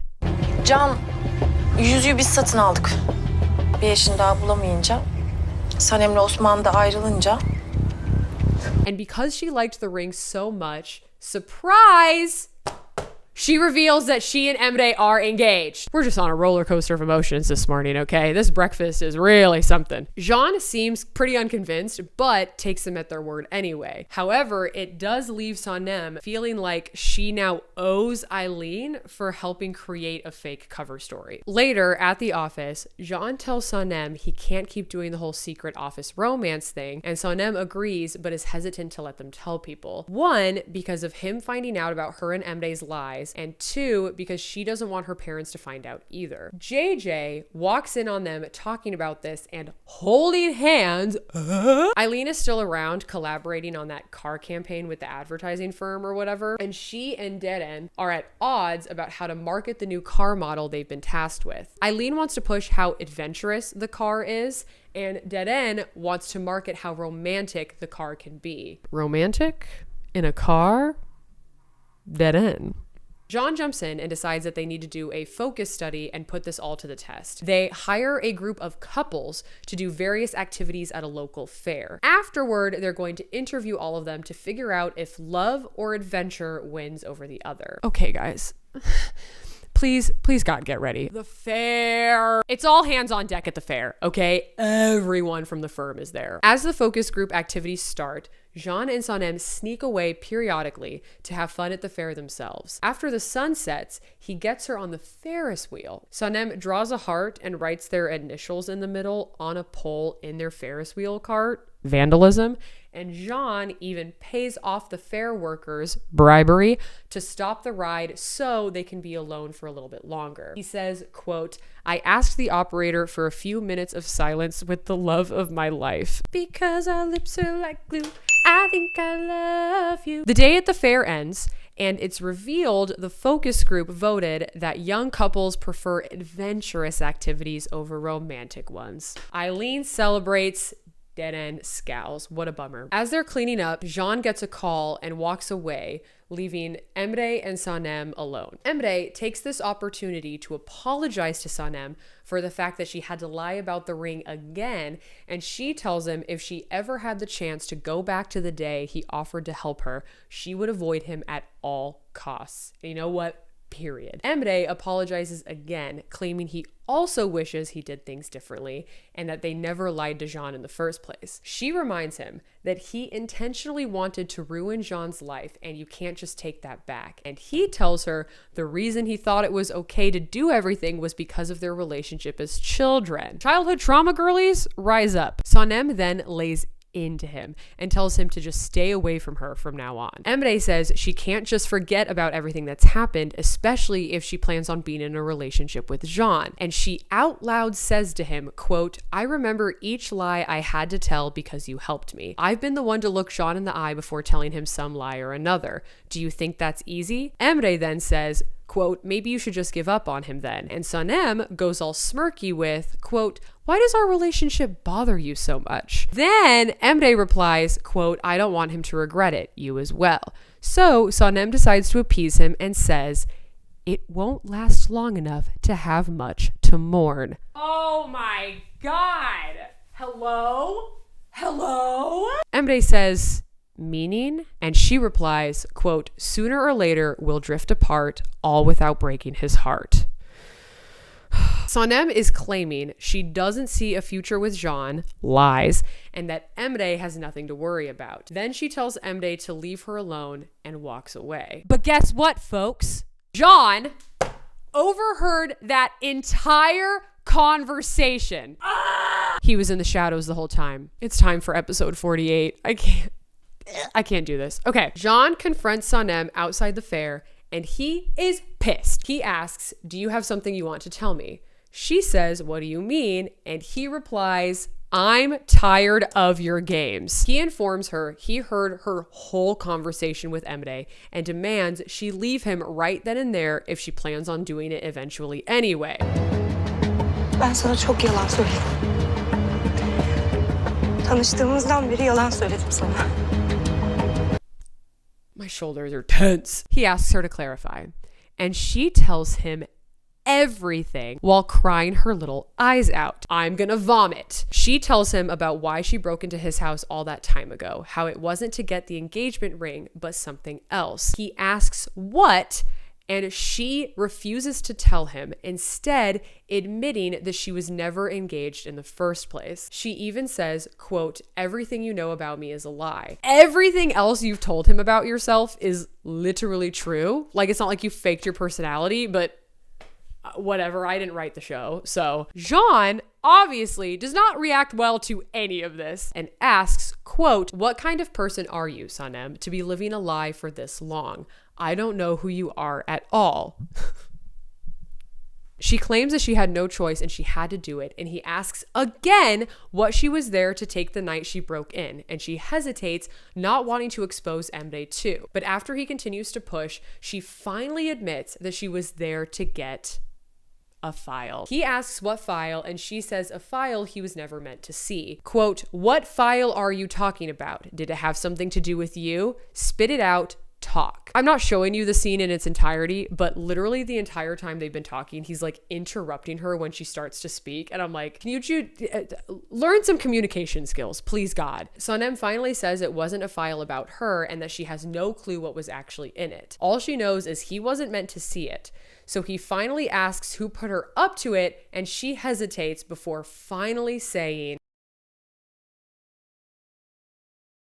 literally took almost 50 fucking episodes. Jean says, quote, "The story's getting interesting now. And you know what, my dude? You're a little behind, so I'm gonna need you to keep up. Keep up." In the middle of their argument, Jean calls Emre and demands to meet him at home. Sanem tries to talk to Jean before he can leave, but Jean tells her he's incredibly hurt and finds it hard to look at her.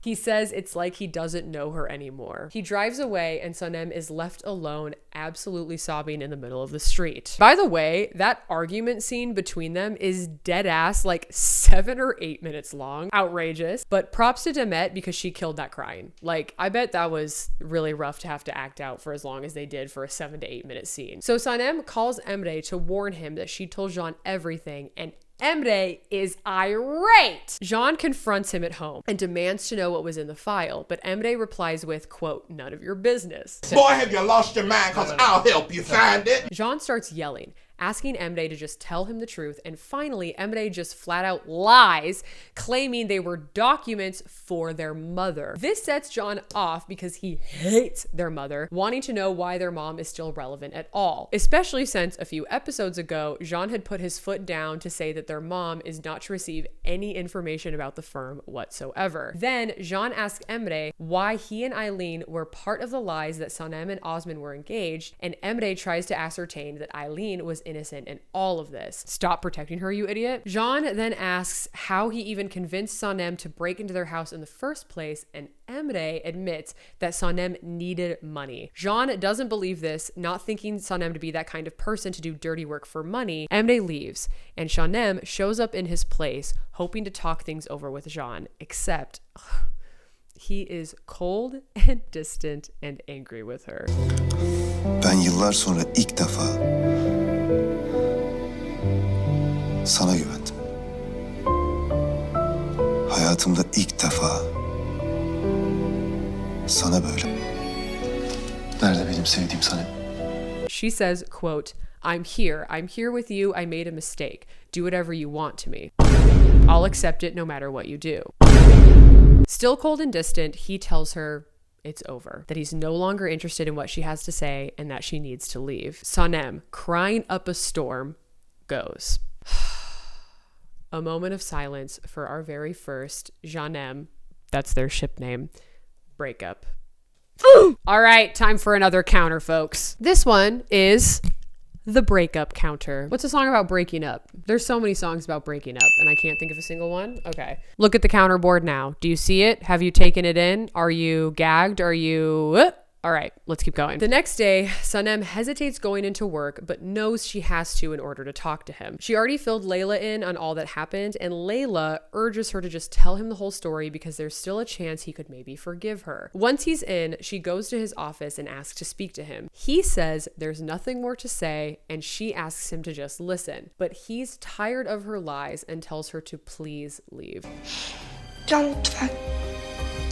Bana artık Can Bey diyebilirsin Can yerine. Emre tries to come into work as well, but Jean yells at him, saying, quote, "How dare you show your face here?" They argue in front of the employees, and Jean tells him he needs to leave. Emre does so just to appease him, but threatens that he will be back.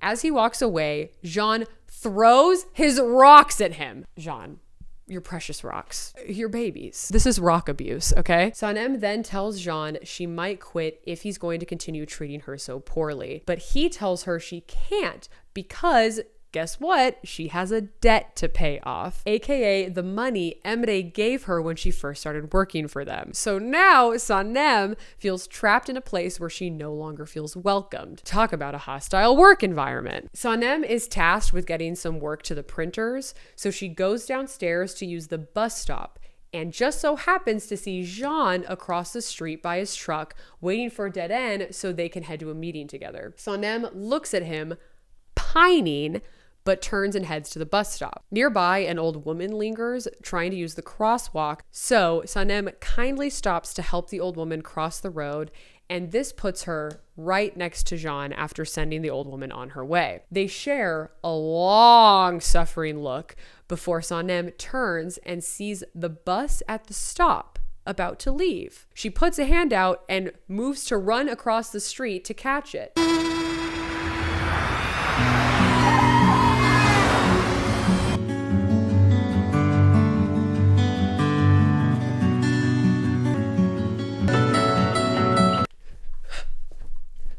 My guy, are you pissed as fuck at her? Like, get it together. Pick a lane. A lane? You mean a lane of traffic? Like, Sanem just got hit. Oh, brother, this guy stinks! I guess I can forgive the fact that just because he's angry at her, it doesn't mean he wants her to get hit by a car, but like, still, you know what I mean? It's the principle of the thing. They both look shaken by the fact that Sanem could have died before she retreats and goes to catch her bus. We get a glimpse into more financial troubles at the firm. Jean and Emre fight about it, especially once Jean finds out about that bribe that Emre made to try to land some business because he's an idiot. And Jean tells Emre he's ruined everything their father has built. Also, look at this glare that Jean hits Emre with during this scene. Okay. The firm then finds out that clients are dropping them like flies. And it's all because they heard about Emre and Eileen's schemes and shady dealings, by the way, not just schemes. So now Fikri Haraka is hemorrhaging money and they have no idea what they're going to do. Eileen tries to tell Emre that all of this is a good thing because if the company goes under, it proves Jean was a bad fit to manage it and Emre can step in instead. Maybe this should have been Succession because she is truly working the ropes here. As Sanem walks home from the office after this really awful day, a car pulls up next to her. Who is it? Who could it be? It's Fabri? That Italian bastard? Remember him? Remember Fabri? I do. He offers her a ride home and tells her he has a business proposition for her. He's planning on launching a new perfume soon and wants it to be her perfume, the homemade one he loved so much from all the way back in episode 13. He says, quote, "I want the fragrance I smelled when we danced. It's magnificent. I can't forget it. Why I oughta." She then tells him that it's actually more of a cream than a perfume, but he says it doesn't matter. She admits it's a wonderful offer, but right now just isn't the correct moment for it. He asks why, and she tells him that Fikri Haraka is potentially shutting down due to declaring bankruptcy. Fabri says he hadn't heard about that yet and gives his condolences. Then he notices the lack of engagement ring on her finger. Remember? He was under the impression that she and Jean were engaged. That whole facade. He asks if they broke it off and she says yes. He doesn't show it, but we know his weaselly little face is absolutely delighted by that fact. Fabri then tells her she'll be handsomely compensated for their perfume and she says, you know what? Let me think about it for a second. This is a really interesting turn of events. The reason that I'm smiling is because we're about to enter my favorite era of the show.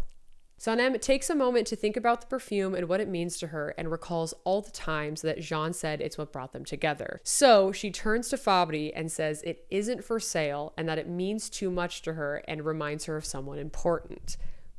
That fucking hurts. He urges her to reconsider, but she stays firm in her decision. Instead of going back home, Sanem returns to the office and sits in the dark to write a letter to Jean. She goes and leaves it for him on his desk, not realizing he's also at the office after hours wanting some alone time. After dropping the letter off, she finds him on the staircase drinking and goes to sit beside him.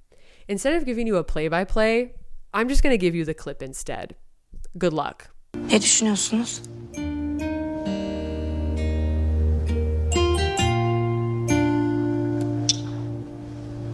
Sanem'in Sanem'in kokusunu. Sanem'in gülüşünü.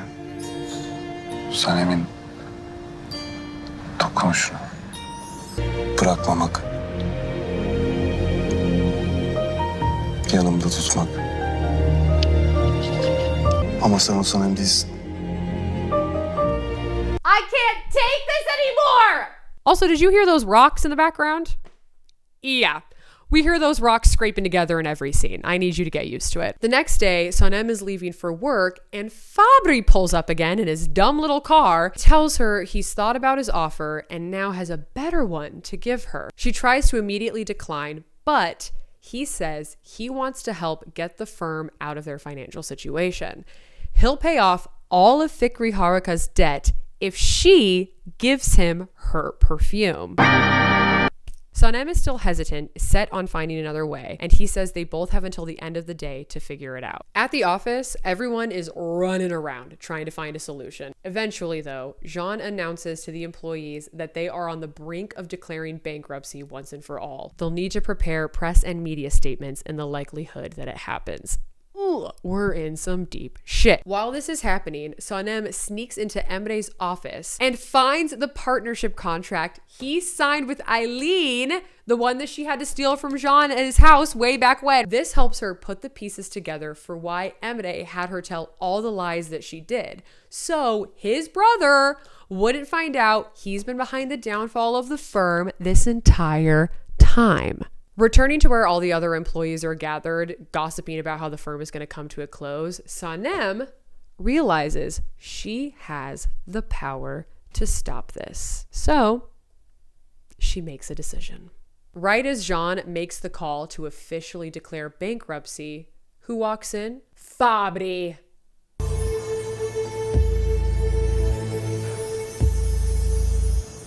Biraz böyle bir sıkışık durumunuz varmış galiba. O yüzden koşarak gel. He then makes a big performance of telling them he refuses to find another agency to work with, and for that, he's going to become their new partner to keep them from going under. The employees cheer, but Jean is clearly not a fan of this idea. However, he does accept that it's kind of the only way to save the business right now, and he takes the offer. That means it's time for Fabri to join the board.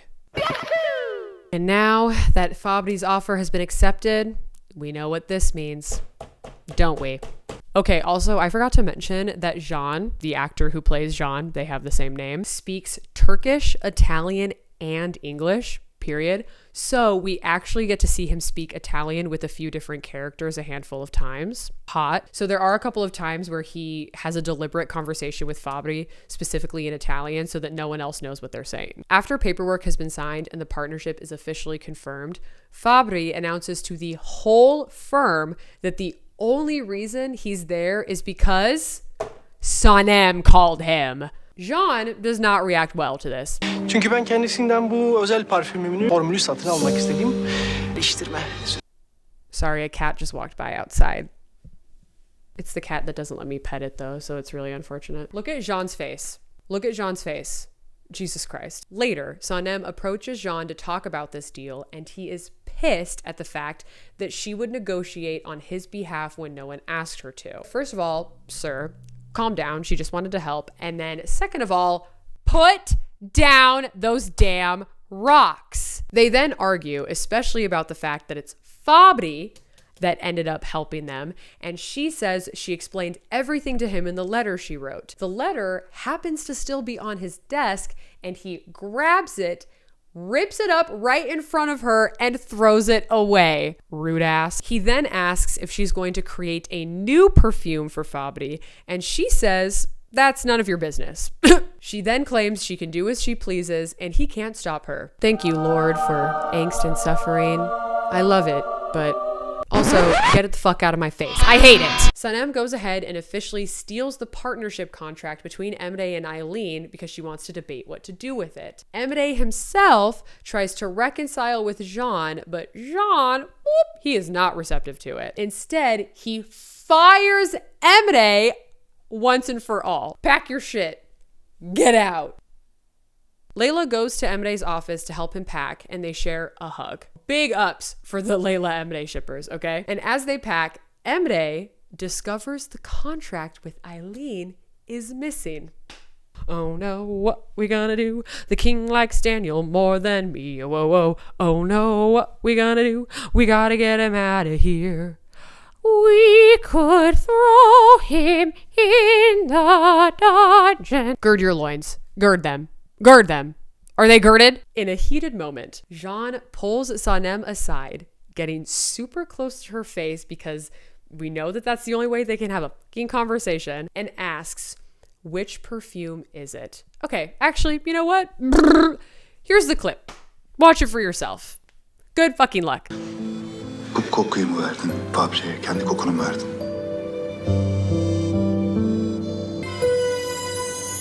Ben size önce başka bir şey söylemek istiyorum. Dinleyecek misiniz? Hayır dinlemeyeceğim. Soruma cevap ver. O zaman sorunun cevabını alamayacaksınız. Jesus, take the wheel. We finished our second chunk of episodes. Everybody give yourselves a round of applause. Pretend like somebody just made an announcement at your office and you have to applaud what they just said. Do it. I fucking dare you. Do it. So we're now 50 or so episodes in, and before we move on to the next block, let's talk about real life people. So behind the scenes, it was speculated, but also basically confirmed, that the actors who played Jean and Sanem, Jean and Demet respectively, were dating in real life. I couldn't have asked for something more beautiful. However, they broke up soon after the show finished, and a reason was never really given why. Or allegedly, it might have even been while they were still filming the end of the show. There's a lot of rumors stating that it's because Jean did something that really hurt Demet. But once again, I have zero confirmation for this. This is literally all hearsay. This makes so much sense, okay? I'm sorry. The way these two look at each other, we're all actors here, but my God, I have never looked at a coworker the way these two do. Put me in jail if so. Arrest me. Call HR. Report me. Handcuffs. As of filming this video, they still follow each other on Instagram, but never interact with each other's pages. And I would know because I follow both of them. And honestly, I doubt that they actually run their own accounts anyway, because a lot of it feels very publicist approved. But it does give a shred of hope. I would fall to my knees if I found out they were dating again. I mean, I would also fall to my knees if I found out they were just working together again. Like if they were to do like a show or a movie. Does that make me a weirdo? Yes, I'm weird. I'm a weirdo. I don't fit in, and I don't want to fit in. Have you ever seen me without this stupid hat on? That's weird. At the start of episode 52, Sanem calls Emre to tell him she has his missing contract. She gives him exactly 3 hours to come clean to Jean, or she's going to do it herself. Okay, boss bitch queen, she's the one making the terms now. Emre then starts freaking and calls Eileen to tell her that Sanem is going to expose them both. Eileen quickly comes up with a plan. The plan. Emre calls Layla and tells her he needs her to steal a document from her sister Sanem, one she shouldn't have because it is allegedly confidential. Obviously, Layla doesn't want to go behind her sister's back, but Emre plays on her loyalty to him and perhaps even her crush. Ooh. And so Layla agrees to do it, unfortunately. Of course, remember, Layla does not know anything about this contract, okay? She has been told nothing of it up until this point. Sanem has never mentioned it to her. So to Layla, this is just some weird out of the blue document that Sanem supposedly is not supposed to have. Once the 3 hours are up, Sanem goes to Jean's house to finally tell him about the contract, but when she opens the file folder to show the paper to him, it's empty. Sanem panics, not sure why it isn't there, and Jean, who, by the way, is still upset with her because they're in their angsty era right now. Oh, by the way, I have these little guys to attach to characters who are like kind of angry at each other. I can't believe I forgot. So this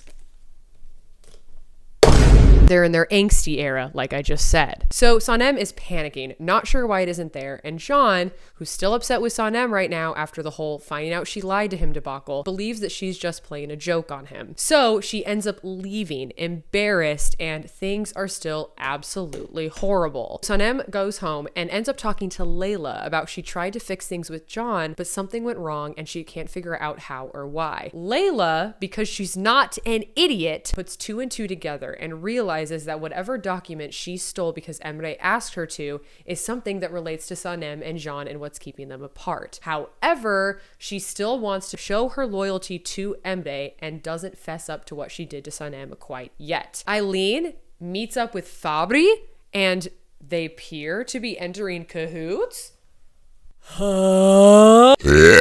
Fabri shows up at the office the next day and tells Jean and Deren that he would like to throw a party the following night for the firm as a celebration of their new partnership. A party? Another event? Who would have thought? Before he leaves, Fabri asks Sanem if they can finally figure out a schedule for her to start production on the perfume, and Jean interrupts to say she cannot be taken away from her work at the firm. Jealous king. Fabri asks if she's available on the weekends instead, and she agrees. I'm gonna say it, and I think I said it before, but if there's one thing I love, it's goddamn jealousy. Does that make me a filthy, wretched, disgusting little rat, gremlin, little whore? Maybe, but I don't care, and you shouldn't either. Keep up. The party that Fabri wants to throw is announced to all of the employees, and Sanem is a bit bummed because it's being held on her birthday, and she wished that they wouldn't conflict. So, remember, they had a little cahooty moment? Eileen calls Gulis and starts a rumor that the party being held on Sanem's birthday is for Sanem's birthday as a surprise from Jean. Gulis then tells this rumor to JJ, who then spills these beans to Sanem. She now believes this means she's back in Jean's good graces because she believes he's planning a surprise party for her. This is such a big fat fucking yikes. She promises to JJ to keep the surprise a secret and builds up an idea in her head that they are going to reconcile because of this. At home before the party, Sanem receives a package from a mysterious sender. It's a dress meant to be worn for the party. And since Sanem thinks Jean is making the party for her, she then thinks he sent her the dress. I'm so normal about this. I am. I'm so incredibly normal right now. You guys have absolutely no fucking idea. Things are tense at the party when Jean arrives to see that Eileen is already there with Emre. He doesn't like these two together. He's like, all right, strike number 1 for how awful this evening is going to be. Then Fabri walks up and interrupts a heated discussion between the three of them and says everyone is welcome at this party and that they should all enjoy the evening without the drama. That is strike number 2 for Jean because he hates Fabri and he doesn't want this man talking logic to him. And then all of a sudden, Sanem walks into the party.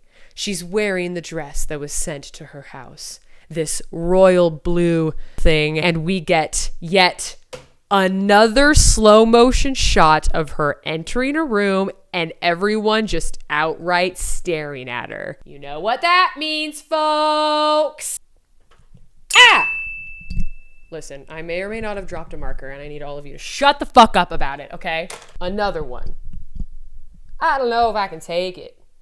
I know you want to see me naked. Don't worry, in this whole everyone staring at Sanem, Jean is absolutely staring. That man is so... His breath is so taken by this woman. This man don't even have no more lungs. That didn't... Okay. So when Sanem approaches the group that's just like there in the middle of the party, she looks right at Jean, expecting him to be so happy to see her in his dress. Instead, Fabri pushes past Jean to get to her and says, quote, "I'm so glad you accepted my gift." Her face falls and Jean looks fucking pissed. Fabri then wheels out a big old cake and reveals the party is for Sanem's birthday, but planned by him. Woof. Sanem is shook. She's shaken in her little boots and doesn't know what to do, but Jean strike 3 and storms out. Sanem follows him, obviously. Fabri hangs back, and his secretary, a gal named Mine, walks up to him asking if all of this is actually a good idea. Fabri says that it is, and that Sanem is, quote, just a part of his bigger plan. Huh? Oh no? What's this? The devil emoji? Focus. It's not. The devil emoji sliding onto Fabri's picture? How could that be? Is it perhaps because he's a villain now? Those Italians.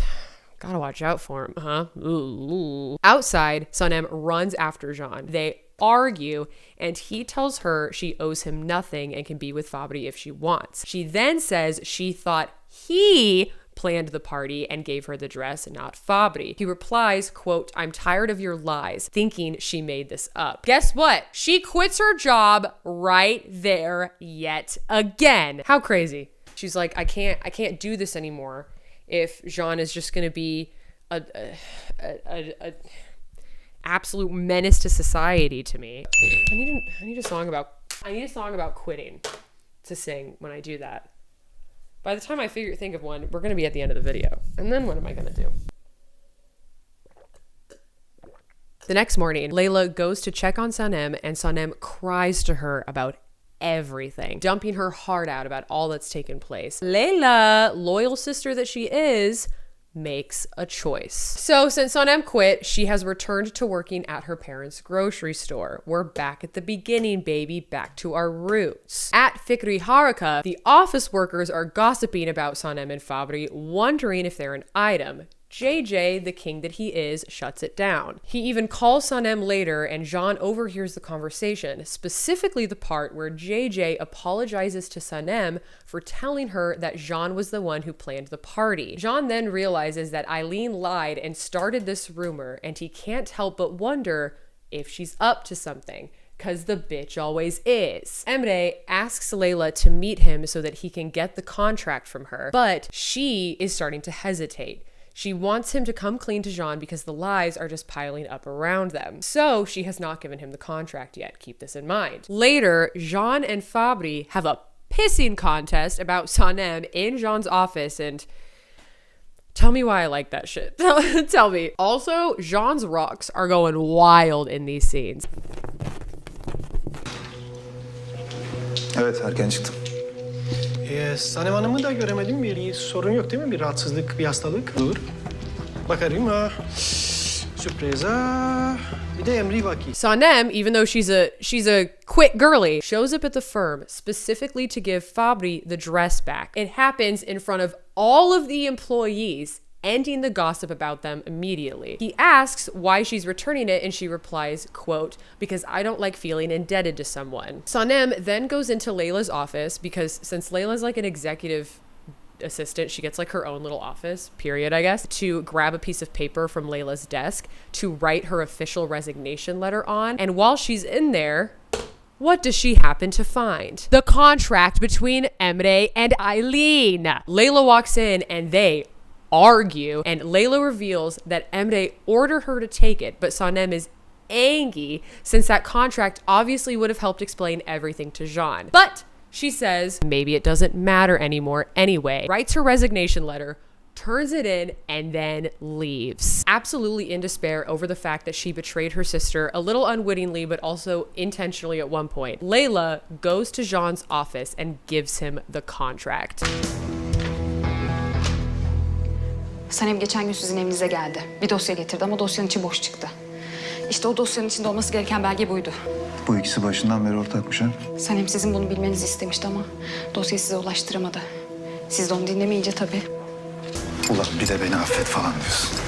Hi, future Tiana here. I forgot to talk about a scene that happens after Jean gets the contract from Layla. He rushes to Eileen's house because that is where Emre is hiding out after finding out that Jean got the contract. Are we following? And so Jean shows up and confronts him and Eileen, and he calls her an evil, nasty, awful woman, and then looks at Emre and says, "You're essentially dead to me and we are no longer brothers." I don't know why I forgot to put that in my script, or maybe I did, and in the fury of filming practically 15 straight hours of footage, I just completely skipped over that bullet point. However, just know that post Jean finding out about the contract, him and Emre are at the worst point they've ever been at.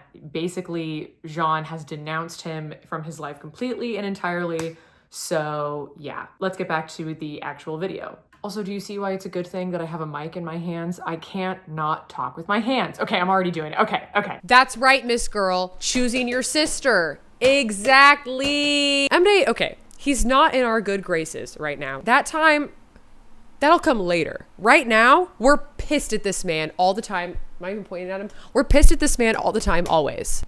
After having the contract revealed to him, Jean shows up at the grocery store to convince Sanem to come back to the advertising firm. He misses her and he wants her badly. It works. Magically. Once back at the firm, they start up a project with a company called Compass Sport for their new adventuring equipment. The team from Compass Sport arrive at the office that day to discuss the marketing plan and... oh my God, Jean recognizes one of the women as an old friend of his named Gamzee. The two are immediately very affectionate with one another, and Sanem does not like this. Jealous Sanem has entered the chat. It's time for Miss Girl to join our board. Well, it turns out Fikri Harika is having a bit of a hard time coming up with a tagline for their new entire advertising campaign. So Gamzee pitches the idea that the office take a camping trip to try out the new adventuring gear to get their creative juices flowing. Oh my God, another event. I should have done an event counter, but we're in too deep, so we're just gonna keep going. Keep up. 'Cause I'm in too deep and I'm... Oh, also at one point, Sanem is in Jean's office to grab something and sees his phone ring with a call from his mother? What? Later that night, Sanem and Jean happen to be leaving the firm at the same time and use the elevator to get down to the parking garage. Sure, does it really matter that we've never seen an elevator used in this show ever up until this point? No, but yet another plot contrivance because who cares? As they start going down, oh no! Bakarken anlıyor musun? Tuz buz oluyor benim bütün iradem. Tamam mı? Oldu mu? Ne oldu şimdi? Ne oluyor? Who could have seen that coming? Certainly not me.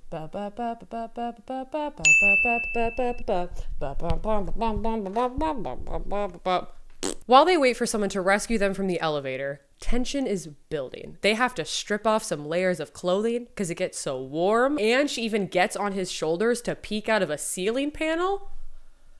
This is crack cocaine for me. However, nothing that they do works, so they finally just resign themselves to being stuck and sit down to talk. We actually get some really sweet scenes of them talking about music and bonding like friends, and eventually the tension does hit a boiling point. Jean finally turns to Sanem and apologizes to her. He tells her he now knows everything about the contract and how she meant to tell him everything about it too. She then asks if they can start over, but he says no, that he thinks they should just try being friends, despite the fact that they literally almost kiss in this elevator.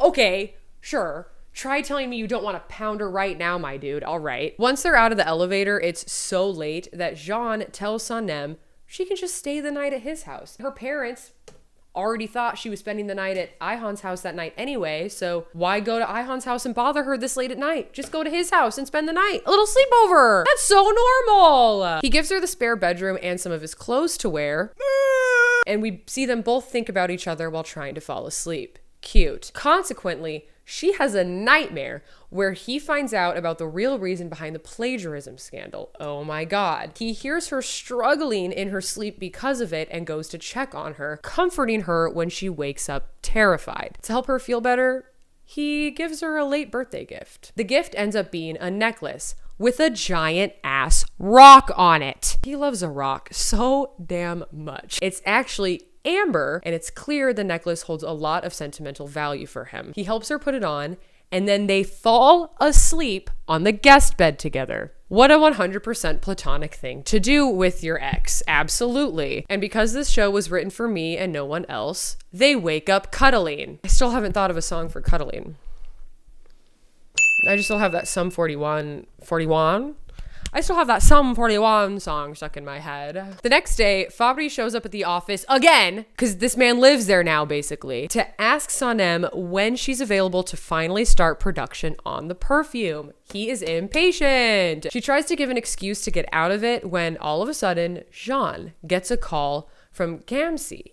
And out of jealousy, she then tells Fabri she's actually free that night. Jean hates this. Wow, amazing. So these two are now just doing things deliberately to piss the other person off. I think that is such a good idea. How about you? Also, things are like tentatively like better between the two of them. I would say they're kind of out of their Angie era.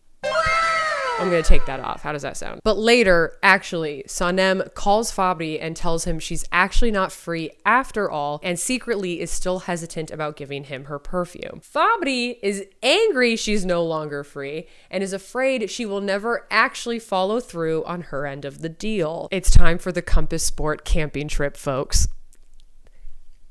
Gamsi tags along as a rep for the company, and surprise, surprise, Fabri shows up too, claiming he wants to see how they accomplish things now that he's a firm partner. Back at the empty offices, Eileen plants a hidden camera in Jean's office. This is not criminal activity whatsoever. Also, the hidden camera is in an ugly little snow globe. No hate to snow globes, but it's so gaudy, this one. Back at the camping trip, the planned activity for the employees ends up being a flag hunt where they have to use Compass Sport's new portable GPS to find their way through the woods and back to the camp, collecting flags along the way. Sanem is intent on winning in order to beat Gamsi at something, but Jean warns her that if she isn't skilled at something like this, she could get lost, and that is dangerous. She ignores him though, grabs a GPS, and runs into the woods alone. Okay. Collectively, everyone, let's take a deep breath. Are you ready?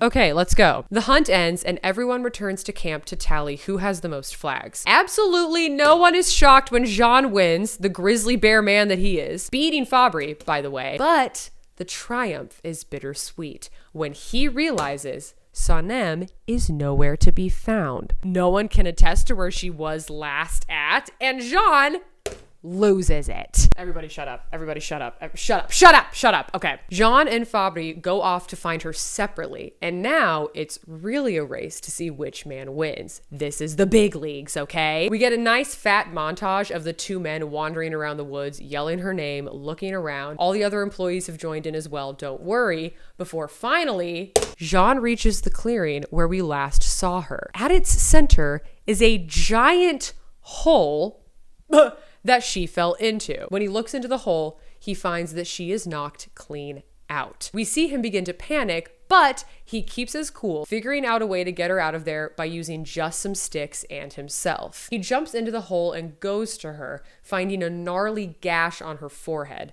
But you guys, okay, he's so gentle with her as he gets her like conscious, and then and like he even like kisses her on the face, and oh my god, okay, anyway. Then our grizzly bear man hammers sticks into the side of the hole with a rock, gets her on his back, and then climbs the sticks like a makeshift ladder to pull them out. In the words of Rosalie Hale, my monkey man. Back at camp later that night while recovering, Sanem drinks from Dead End's water bottle thinking it's water, but it's actually alcohol. So our Miss Girl lightweight girly pop ma'am gets tipsy and wanders into the woods alone again, but don't worry, Jean immediately finds her. He basically just follows her in, I think. Then, as they're talking, Sanem drunkenly kisses him, and things appear to be thinning between the two of them. Much later, the camping trip is soon deemed a success when Sanem has a tipsy conversation back at the campsite with just herself, coming up with the slogan for the new campaign. Everyone celebrates, but the celebration is sobered when Jean gets a call that Emre has been in a car accident. Sanem insists that she go back with him to the city, so they leave and head to the hospital. While they're in the waiting room, Sanem manages to convince Can into forgiving Emre for all of his transgressions, especially since who knows what could have happened if Emre was hurt even more in the accident. They go see him in his room, and the brothers tentatively reunite / reconcile. The next day, Layla and Eileen show up to see Emre, and woo! Things are tense between these two women, and it begs the question, is a love triangle forming?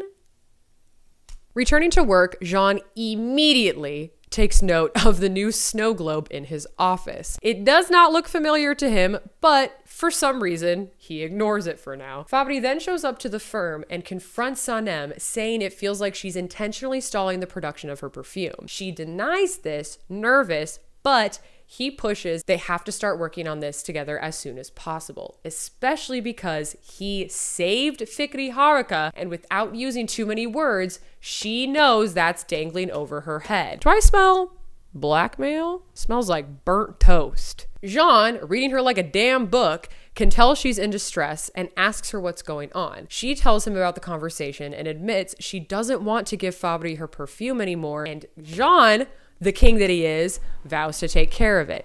If you hear my AC, you're not allowed to complain about it. Throughout the day, they continue to conduct meetings about the new Compass Sport campaign in Can's office, where Eileen can see everything because of the hidden camera in the snow globe. Later, Gamze also shows up at the firm and brings a friend along with her. It's the CEO of Compass Sport. Merhaba, hoş geldiniz. Can Divit. Merhaba, Ceyda Sancak ben. Çok memnun oldum Ceyda Hanım. Ceyda deyin. Her name is Jada, and she takes immediate interest in Can. They flirt, and they even speak Italian to one another. Okay, I don't have nearly as much room on this board as I thought I was going to, so we're gonna have to do a little overlapping here.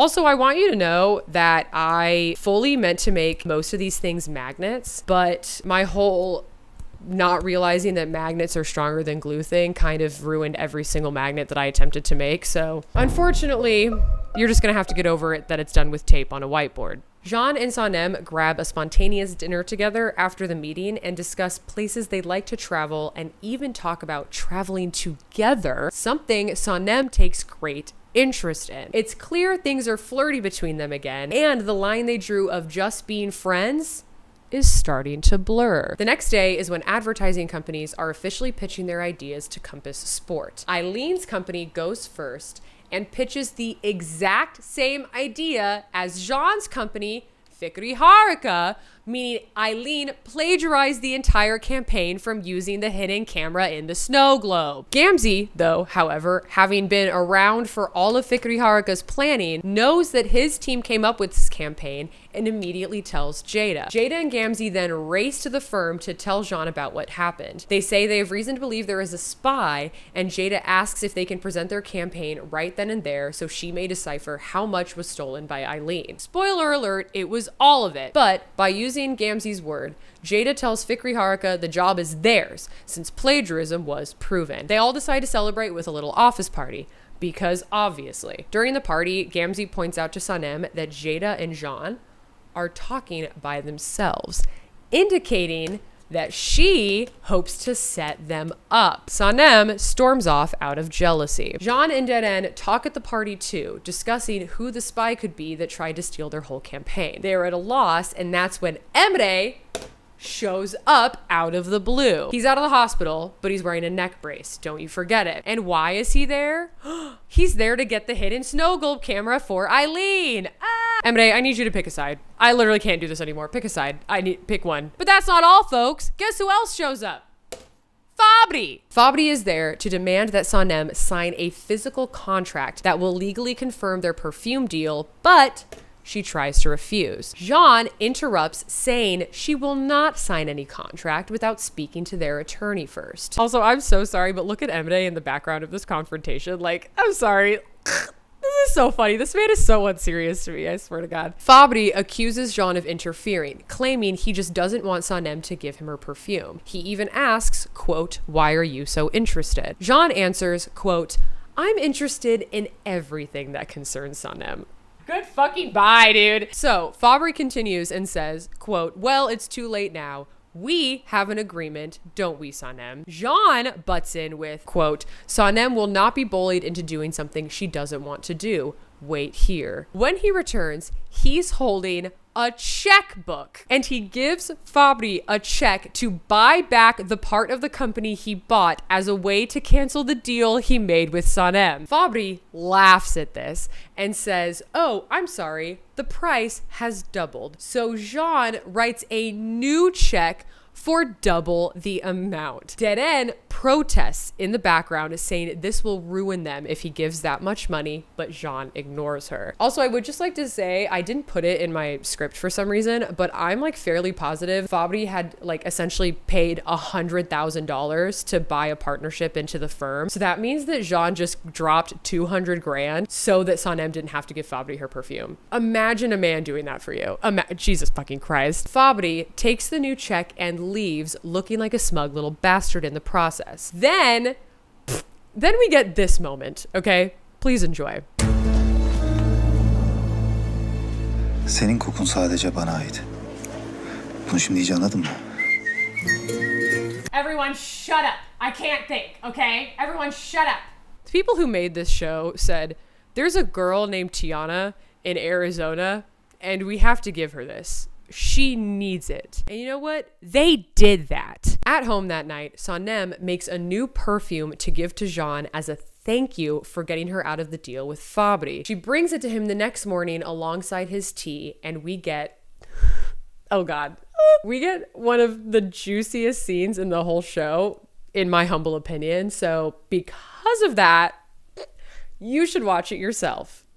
Enjoy and good luck. Ben aslında sana bir hediye yaptım, onu vermek istiyorum. Bana hediye. Sonuçta mesele benim kokumdu, o yüzden. Senin kokun mu peki? Bence o benim kokum. Bu ne?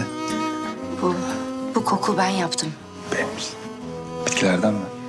Aslında tek bir çiçekle yaptım.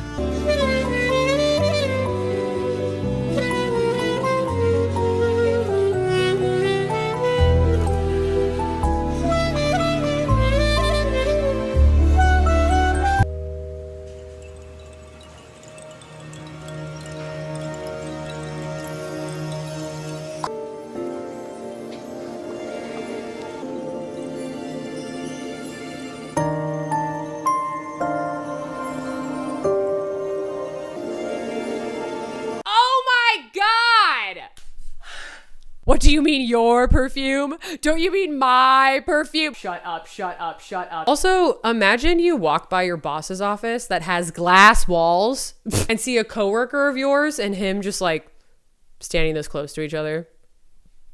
Y'all are fooling exactly nobody. Deren and Jean are continuing to investigate the stolen campaign for Compass Sport, and they come to find out that Eileen was in the offices the day everyone was gone for camping. They assume this must mean she did something to help herself get the Compass Sport information. Sanem then suggests that maybe there was some kind of listening device. Immediately, Jean and Deren remember the odd snow globe no one remembers seeing before. They begin searching for it and can't find it, but they do deduce that this was the device the entire time. As a way to make up the money they lost to buy Fabri out, Jean decides he has to sell his mountain hut. Oh no, not the teeny ass mountain hut that's like half the size of a really small studio apartment. Oh no. Spoiler alert, he doesn't actually sell it, don't worry. Sanem then recalls seeing Emre with the snow globe when he came by during that Compass Sport party. She tells him as much and demands he come clean to Jean before she does it for him.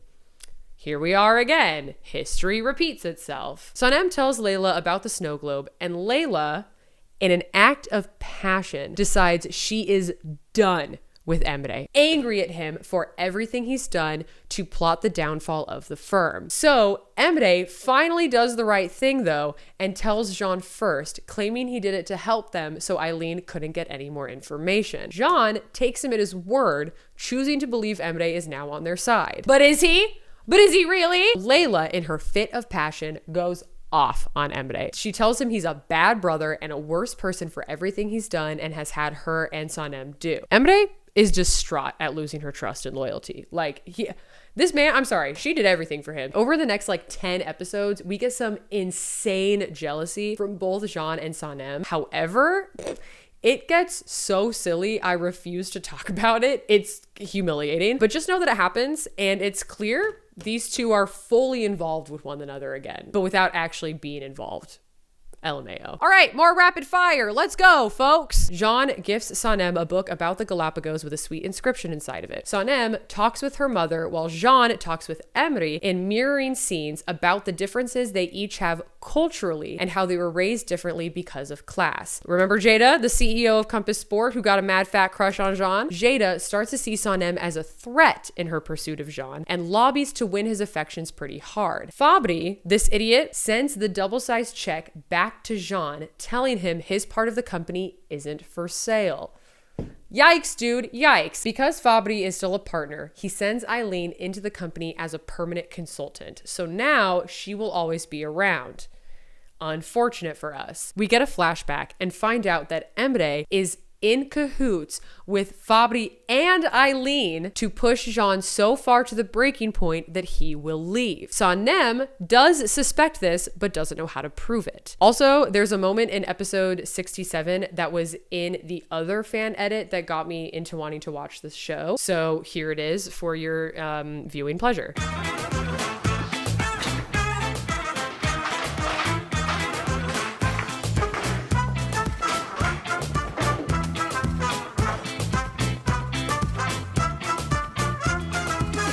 Then in episode 8, Jean gets a haircut and has this hairstyle for a while. Fuck ass Bob King, all right? Sanem is handed the responsibility of giving a big speech about their Compass Sport campaign at the campaign launch party. I mean, she does have pretty big theater kid energy, so this makes sense for her, I think. In episode 69, Jean invites the office to work at his house overnight because they need to fix something or other that went wrong in some project. I don't know, whatever. And when there's a knock at Jean's door, both he and Sanem get up to answer it. She says she'll get it, don't worry. And he says, quote, "Okay, darling."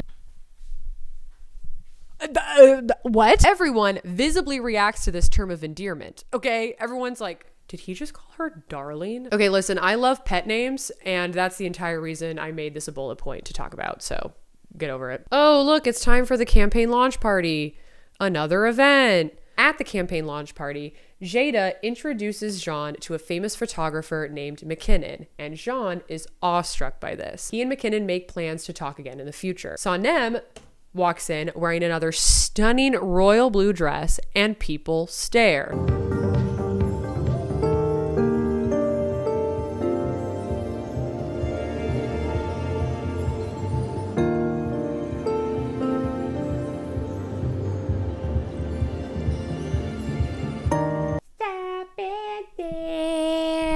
I think I'm going, but I don't know. Eileen is still scheming on this firm's downfall, obviously. She manages to get a hold of the laptop that holds the presentation Sanem is about to give and deletes the entire thing, meaning Sanem goes up on stage with nothing. However, from the audience, Jean gives her some looks and helps her realize she can talk about this project without the help of a slideshow. The speech actually turns out to be a success despite Eileen's efforts because Miss Girly Pop Sanem just improvises her ass off. I told you she had theater kid energy. After the presentation, Sanem goes to the bathroom because she's got to piss, and one of the venue staff members locks her in the bathroom. Turns out Eileen paid them to do it. The two of them walk away, leaving Sanem to try to get out herself. Interesting. What is this supposed to accomplish? She already gave the speech. Jada and Gamzee urge Jean to leave with them to go to an after party, but he insists on finding Sanem first. Back in the bathroom, Sanem tries to climb through a window high on a wall. Ruh-roh, she gets stuck. When I tell you this is a very specific fan fiction trope. Can finds her hanging from the window outside and helps her down. How kind of him. They then discuss if they should walk back into the party together. Sanem specifically afraid this will start up more rumors, and she even asks him, quote, "What am I to you, Can?" He then says, Sevgilim. Sevgilim olarak. Biz arkadaşız. we are back in business, folks. Here we go. Oh, fuck. I didn't put that where I wanted to. Ignore that. He drives her home after the party, and when he tries to kiss her goodnight, she says no, afraid that someone in her neighborhood will see them. So he says, quote, "Then you must let me smell the perfume on your neck so it will last me until tomorrow morning." If I fucking speak. If I even say a goddamn word. Emre drives Layla home as well, and wait, what's this? He kisses her too? Görüşürüz.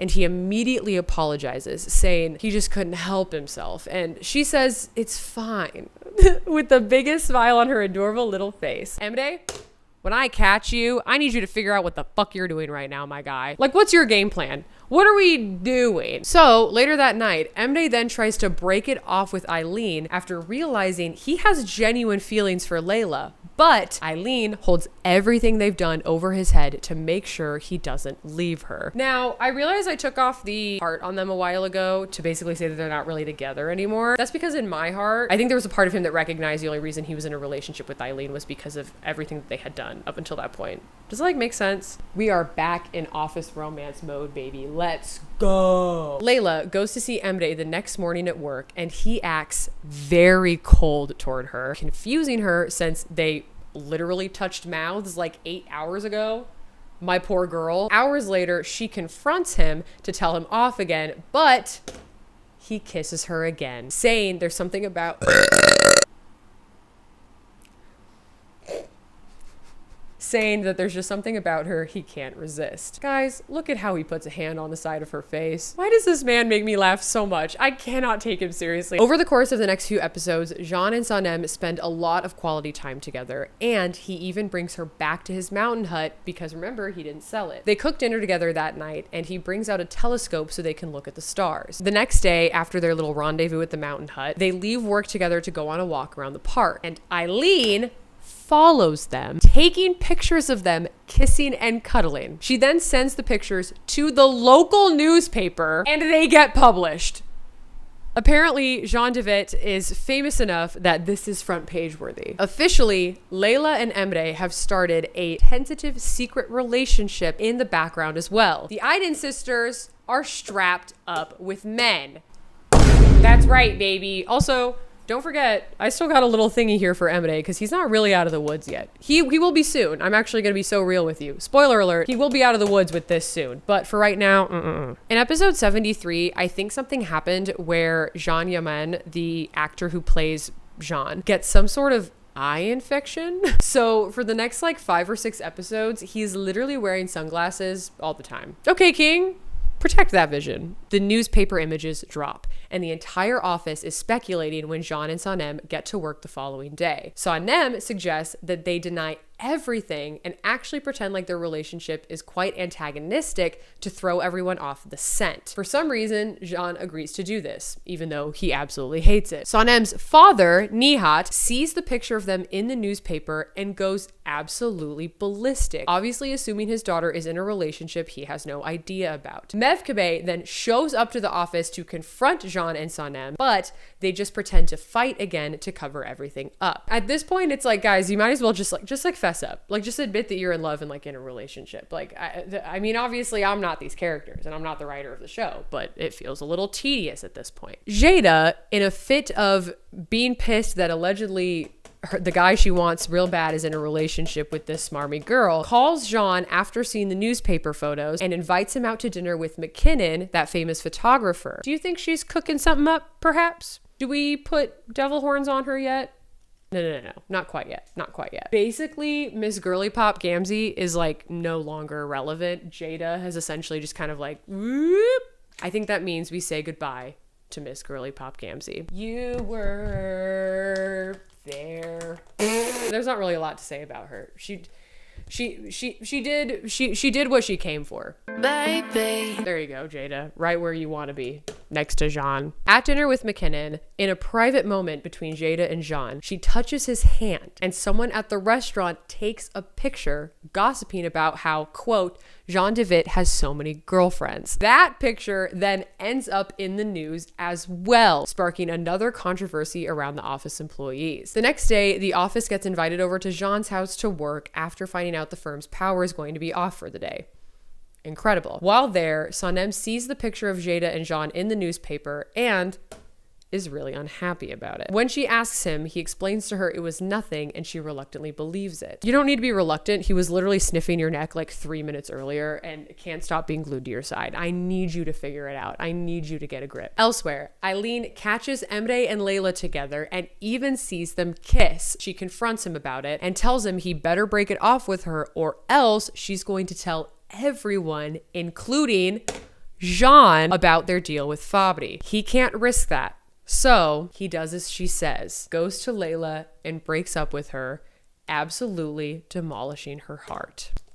At this point, Sanem is sick of the speculation, especially after the Jada and Jean photos drop. So she decides it's time to talk to her mother and come clean about her and Jean's relationship. She goes home and does just that. But Mevkebe does not react to any of this very well. One of the reasons being because Mevkebe fears Sanem and Jean aren't together for the long run, and that Jean only promoted Sanem because of his attachment to her. All of that is very much a work in progress. We'll come back to that later. Sanem then meets up with Jean and out loud wonders if she needs to resign again after hearing what everyone is saying about her. AKA, she didn't actually earn her copywriter spot, and he only gave her that position out of affection.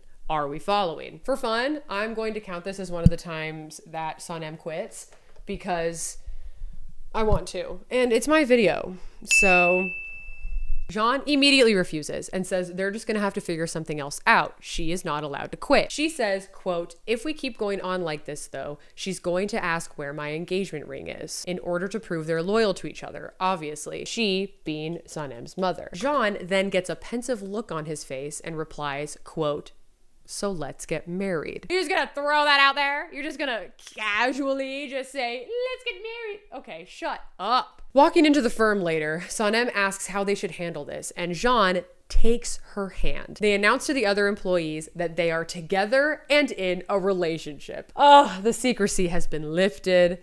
God bless the USA. However, tragedy does strike. Later in his office, Sanem is grabbing some paperwork off of his desk, and his rocks clatter to the floor. Not his rocks! Not his precious rocks! What is he gonna do? On this day, in episode 76, Jean's rocks broke, split into multiple pieces.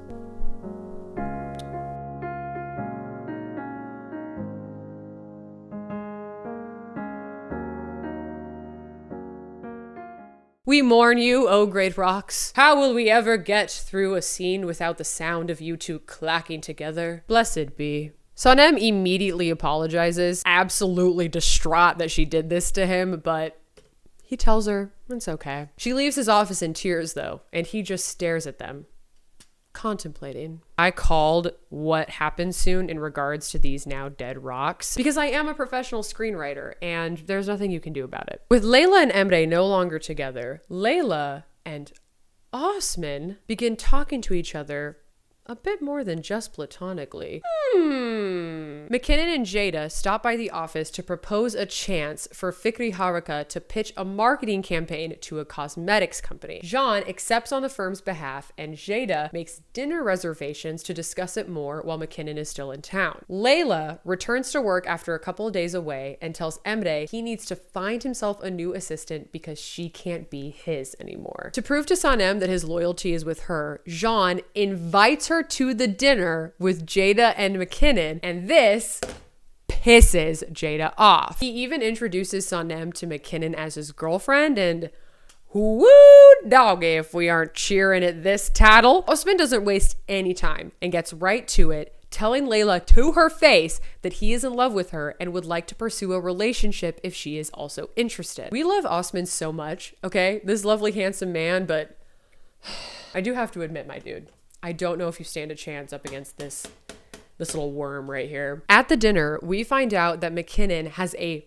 big problem with Fabri, and Jean and Sanem worry that this may damage their relationship with him since Fabri is still a partner at the firm. Yikes. Before I go any further, I have to reiterate the fact that the translation from Turkish to English on the subtitles can be a bit rough. This next scene has an incredible example of dialogue I missed the real meaning of because of the language barrier. Let me explain. Jean decides he needs to finally convince Fabri to sell his shares of the company and goes to Fabri's offices to confront him about it. During the conversation, things get heated. Fabri says he bought his shares as compensation for Sanem's perfume, and without her perfume, he has no interest in selling. Jean replies with, quote, "Sanem is my girlfriend. I am going to ask her to marry me. She'll never give her perfume to you." But wait! In the comments of this episode, a wonderful user by the name of the Amanda Joy 4602 pointed out the actual correct translation of Jean's response to Fabri. It actually is supposed to be, "Sanem is my girlfriend. I'm going to ask her to marry me. You're not getting the scent of the woman I am marrying."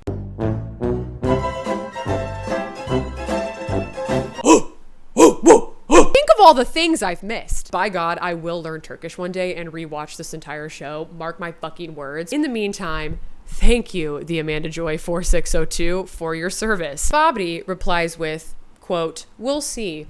I think it's an injustice not to share her perfume with the world. Sanem, on the other hand, Sanem is yours. For now."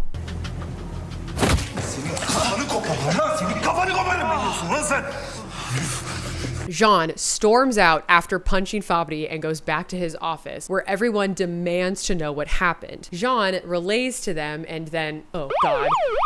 Oh no. Oh God.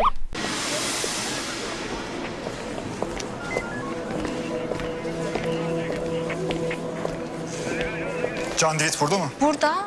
Ben bir haber vereyim. Biz buluruz onu. Everyone watches in horror as they approach Jean, telling him he's under arrest for assaulting Fabri. Sanem is inconsolable as they cart him away. We're halfway done, folks. Holy shit. Congrats for making it this far if you're still with me. Oh my God. And also, congrats for eating the brain worms I've put in front of you. What a feat. What a marvel, if you will.